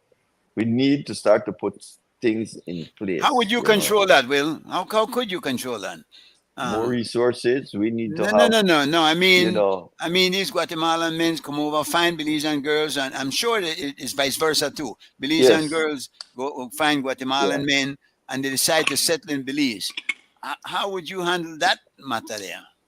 You would stop them from commingling? No, no, no, no, no. You can't do that, man. So you can't do that. We just have to put systems in place. I mean, Proper like immigration we have, policies. yeah, Proper proper immigration policies. policies, We proper should be system there in anyway, place. but when Yeah, which should be there. I Which should remember be there. seeing one certain representative selling passport to Belizeans out of the back and pickup truck. No, Yeah. that the See, kind of if thing where I and would that, object to. and That we could help. that's the problem, right? Because that representative should be in jail right now. Because But we don't jail I our believe politicians, and that. I believe that sincerely. that's one of our biggest weaknesses. We need to And start jailing the people who are breaking the laws. what the Done. Constitution does say that is nobody who is hostile to Belize can become a citizen, and I think they should adhere to that. That is something I think we can fight for, and that's something we could manage. But as far as the challenging, I was laughing a while ago because this guy said that the Belizean, the BDF could hold off the Guatemalans until the British come. And Not even for a second. it's a joke. And then not only that, but we are on the radio and the airwaves constantly saying, get rid of the Queen, get rid of England. England, they want terror, they want this and that. And so the very people that we are depending on now, because if we can't depend on the ICJ, how in the world we can depend on the OAS? The inference of that statement is that we will wait forever. Yeah. Yeah, yeah, yeah, yeah. Can the Yeah. British, We British can't have, There's no arrangement for defense guarantee right now. Yeah. There you go. So we don't even know that they will come anymore. We will They're hope they're that they not would. coming. We If would we're going to hope that hold them off until they come. But see, In here's the the meantime, we need to patrol our borders. We need to stop them from destroying our natural resources. That's what we need to do. all right. Yeah, We yeah, need and to do that. that I believe everybody could agree on that one. And Right. I hope I that we do that more. I hope that we continue to move them when we find them. I think it's unrealistic, though, to think that we can manage this to the degree that you're expecting, Will. No man, it's not unrealistic at all. If Program for Belize have more money than the government of Belize. What is the program for Belize? Program for Belize is an environmental non-profit in the north of the country. Man, they own 4% of the country. All right, along the Guatemalan border, is that it? Yes, yes. And they have control that 4%. They control that. And All right, Barry have another amount of percent, and they've control that. So why can't we do that? Barry have about how much percent, you say? More than Program for Belize or less? Yeah, what 33? 33%? No, 33. No. They I'm don't trying have to remember the 33%. acreage. I'm trying to remember the acreage. They have about 100,000 acres. Yeah. Along the border. I thought it was more than that. I thought it was more than that. They sold off piece. Okay. And then you have this other company called Yalbak. So then 3 company right there, they control the whole of the north, from Garbots Fall to Aguas Turbias. So we just need to worry about Garbots Fall to Gracias a Dios by Starstoon. That's all we need to do. Patrol it, my man. If the Guatemalans could come and get in there, why can't we Belizeans get in there? We already have a road to Caracol, right? Yeah. So we have even reduced it by even more than that. Where this expansion is taking place, it's not rocket science. I was thinking about that. Caracol up on the border, right? Right on the border. Now, I'm saying that is our strength right there, because if we go to court, and the only sticking point is that there was supposed to be a dirt road. I'm like, well, you want a road, tech road. We got one to Benke, we got one to Caracol. No, and not dirt road, these are nicely paved roads. So I think our case is ironclad. I don't see us losing at the ICJ. We have this treaty there. Look here, when was the last time any country adhered to the ruling of the ICJ? Tell me that. So then what is the hope, Will? The BDF? The hope is that the BDF can do it. I can tell you, are you are willing not for giving our boys to go out there and die? Man, look here, they not die if they stay off the side of the line. How Are they you and die? serious? How can you assure us of that? Man, look here. For the past I think we are beginning to get into some areas that are not true. To suggest that no decision of the International Court of Justice has ever been adhered to is not true. No, I don't say no decision. I said recently. Then okay, you've had the case. Several of them where they just in the end, in the beginning when the judgment was first made, they were reluctant, but in the end they came through. The only two countries now by the U.S. and Israel. Let's be real. Hey, Nicaragua and Nicaragua and Colombia also. Guyana, right? Then Guyana and Venezuela. Then you think that when the ICJ say, okay, Guatemala, Belize's border is intact. You think Guatemala listen to them? Guatemala still continue what they do. So then we need to patrol now. That is when so for right now we're just sit down and make them rape we? Well, no, we're not going to fight them though. We're not going to we know they say fight them, mate. I know they say fight them. I just say if they come in on my yard, throw them back out. That's it. No fighting. No fighting. Just throw them back out. No, you can't cut my tree. You can't cut my tree. We could stop them from cutting our tree. We stop them from set gill nets in the Belize and waters. We stop them from do that. Nobody did. I support 100% that efforts must be made to stop Guatemalans from coming across and exploiting our resources. Exactly. Yes. By sea. On the other hand, I cannot say that any government has deliberately sit back and did nothing. Maybe they need to do more. They need to do more. And the proposal was made one time that what we should begin to do is to begin to have Belizeans farming on the border. That's correct. That's Well, correct. I'd go for that too. Give the land along the border. Maybe the diaspora could get land along the border. How about that? You just want to push us on the edge No, of but there. really, let's do that. Let's give the diaspora when one land come back fine. All the land along the border we'll give out to the diaspora. How about Uh, that? Yeah, we'll thanks a solve lot. two problems. Two kill two birds with one stone. Wouldn't you think? No. So I think that we should not be antagonizing the situation, really. And they're not cowardice because we need to stand if we have to, but only as a last resort because it is not going to be easy. There are 16 million Guatemalans and Yeah. there are 400,000 Belizeans. If the And and Guatemalans and get and riled up 75 enough to think that we 75,000 are of them are Guatemalans. well, there you go. So, if a good point. Now, if Guatemalans get riled up to the point that believes that Belizeans are being aggressive towards them, it's gonna be a tough situation. If somebody just put up a while ago, if we're expecting that Britain and America will come to a defense against Guatemala, who is a more Well, if you listen to European if you European listen to nation Shine than we Barrow, are. he wants China to come. How you go? Shine Yeah, want who yeah, to come? He want Craziness. China, mainland China. Yeah, What China a would crazy. want dumb thing Israel. for a man to China would go. want Yeah, Israel to come. stupid, stupid, China, I don't know where stupidness. to go on here. But Yeah, really, I stupid. think we need to be realistic and look at this thing from a point of view of common sense and not that bravado. Because yeah, you could be brave, but you could be right, but you could be dead right. Yeah, So but we but I, need I to think I think understand I that. I do believe with what the territorial volunteer are doing is going out there and make our presence Well, known obviously, it's and working so far. actively. Who can argue against success? And if it's Okay, as Yeah. good as Will is saying, then it's even better. We So good. need to we need, like, I want to encourage the diasporans to continue to support our work. I want to continue to encourage Belizeans to continue to support our work so we can do what we do because it's working. Everybody will, again, because of our constant presence there, you have a brand new military base.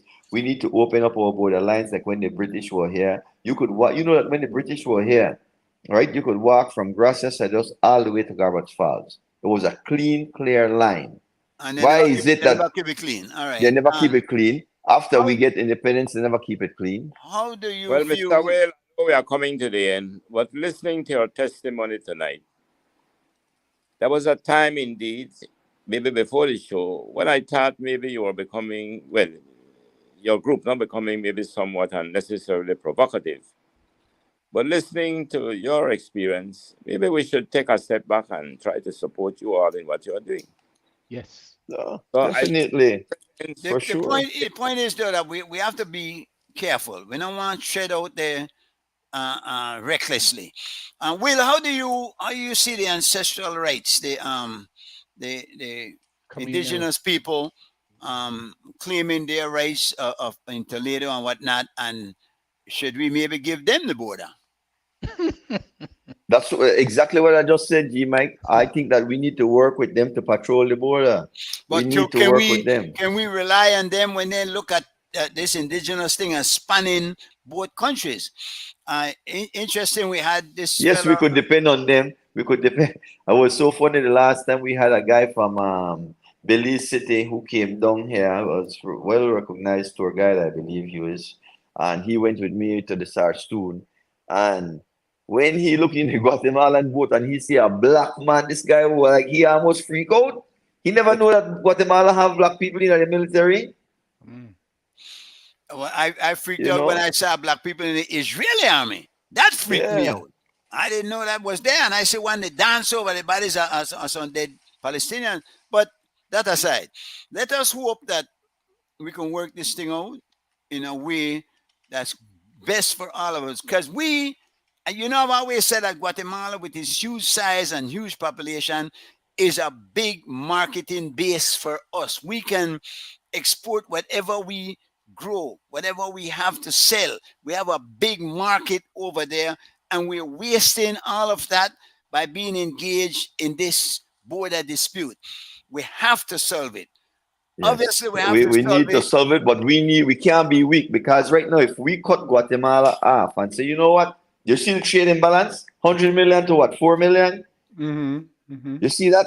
Right there in the cement, Belize and South. If we say none of that 100 million going over there, how much you want bet the Guatemalans that come to the table? I tell you, man. Why could you also use it as a reason for starting the hostilities? No. No, because the Guatemalan citizen, they're not all into military, you know. A lot of them just want to live That's good. a good thing. I think few of them, and that's an important thing. We need to keep in mind. We don't want to let this get into the hands of the military because let's face it, the military runs things. That they got the guns, they got the power. That then when start the war, and the rest of the people will have to join in from the same patriotic standpoint where we are now showing, where we all love Belize, they love their country also. Now, there's a lot more of them than there are of us. It behooves us to be diplomatic and pursue peace. Will, what would you give up for peace? What would I give up for peace? I believe we just have to stand our ground and we will have peace. Okay. I don't think that we are at war right now, and I don't think we're going to war. I mean, I would like to see, like I say, us live in harmony with Guatemala. Let's turn the border into. Let's turn. We already have a park. Make them put a park for the inside too, one national park, so that we adhere to the rules and regulations and people benefit. Because right now with climate change and everything, we need cleaner air. We need cleaner water. Did you know that the water that in Belize City come from the Chicky Bowl? What happens if we destroy that? That might We be the need to approach take we care of need that. to take, though. That might be the approach from an environmental standpoint. But I don't You think... didn't answer my question, Will. Sorry, Mr. Chairman. Go ahead, sir. I was asking you, does the SARS-2 gives us an outlet to the Caribbean Sea that if we were Yes. to lose that we would lose part of our territorial waters? Well, if we lose anything in the south, we're going to lose some territorial waters, yes, for sure. But we will still have access. But I hope that we don't lose anything. Okay. You know. All right. Listen, we're out of time. Will, again, I admire you. You stand your ground, and that is what you're advocating for anyway, to stand your ground. Thank you very much for what you're doing. I might not agree with it, but I have to admire your courage.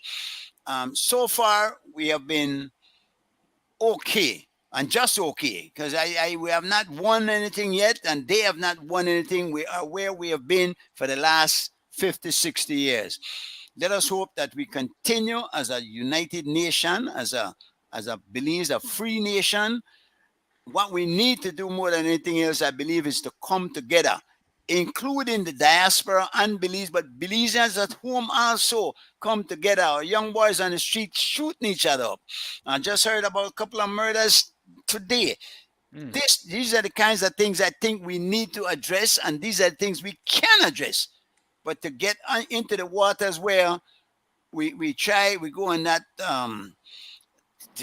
that wishful thinking, I don't know how far we'll get with that. Gentlemen, any final words from any of the members? I just wanted to say thanks for coming on board, Will. As I said, I do admire all the efforts you're doing, and we'll always push to make sure the diaspora is engaged in whatever you're doing.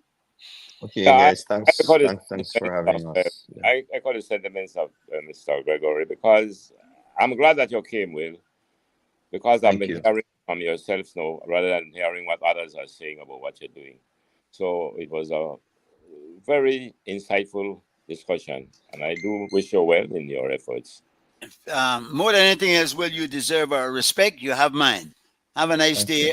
Let us continue to do what we can to meet. Same time, CY, we're out. Thanks so much,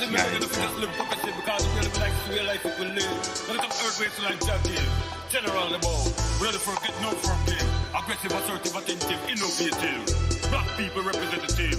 We want to just lean back and check remotive. Sing out right now.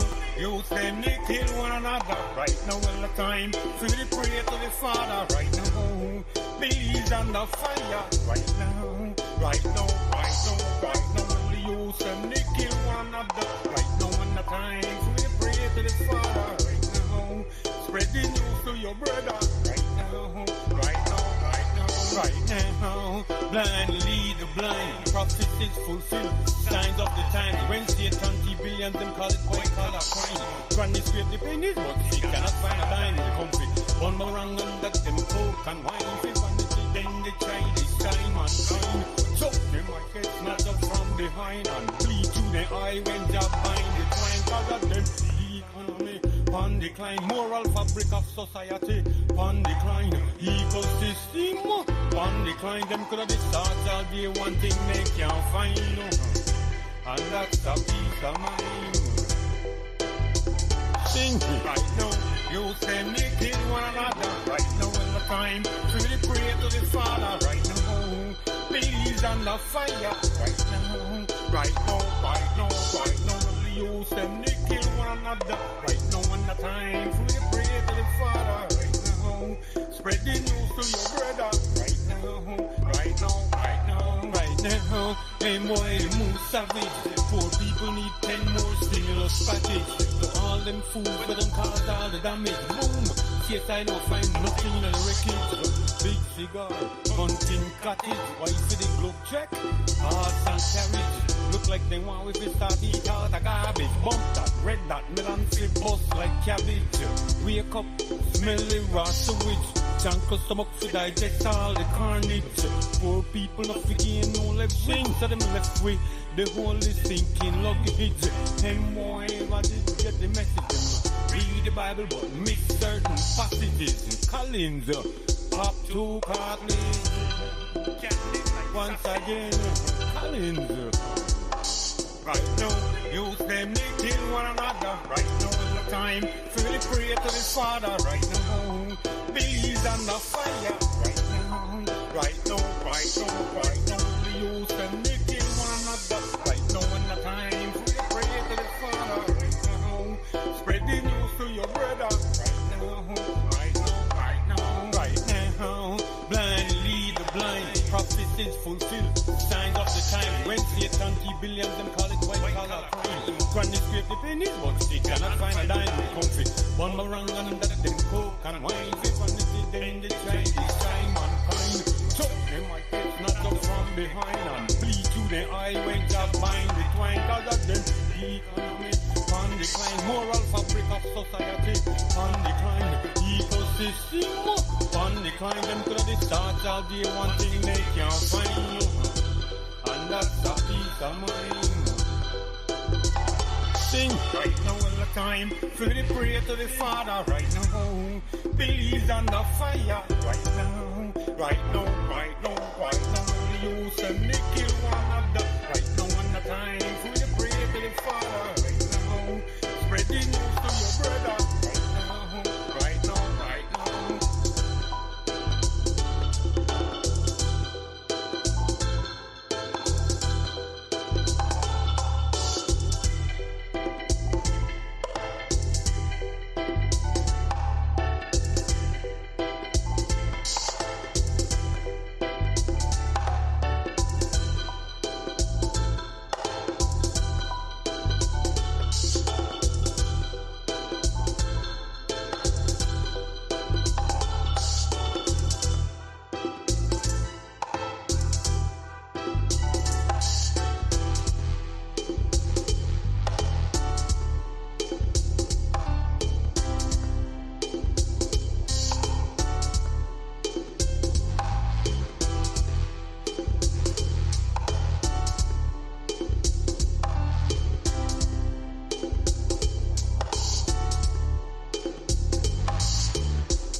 Musical thing called put them in check. Who for breaks appalling how the victim could become the suspect. Lyrics high tech, shut a fire. Bad man, hit the deck. Thief me barrel, thief me barrel, thief me barrel, where we send a Hattieville. Thief me barrel, man, thief me barrel, when we try to inquire, big quarrel. Thief me barrel, man, thief me barrel, then me get a text, they ask me if still pay the bill. Smart thing to a giant, but not to try that will. Certain things do not detect distance still. Me load up with rice and beans, and canned beef, in me brother 2 shirt, sneakers and brief. Case of bamboo, cause the man no like leaf. Adult pampers, fi me aunt man grief. Now me head the hat me and me full up of grief. They said the ship will bring me container capsize on the reef. Left me the question, me own belief. Me never believe them Monday as no thief. Even though we reside in a different time zone, diaspora they work hard for send a leading home. We don't no pick me voucher. Everybody grown, we may call, then him, they answer the phone. Thief me barrel, thief me barrel, thief me barrel, where we send a Hattieville. Thief me barrel, man, thief me barrel, when we try to inquire, big quarrel. Thief me barrel, man, thief me barrel, then me get a text, they ask me if still pay the bill. Smart thing to a giant, but not to try that will. Certain things do not detect distance still.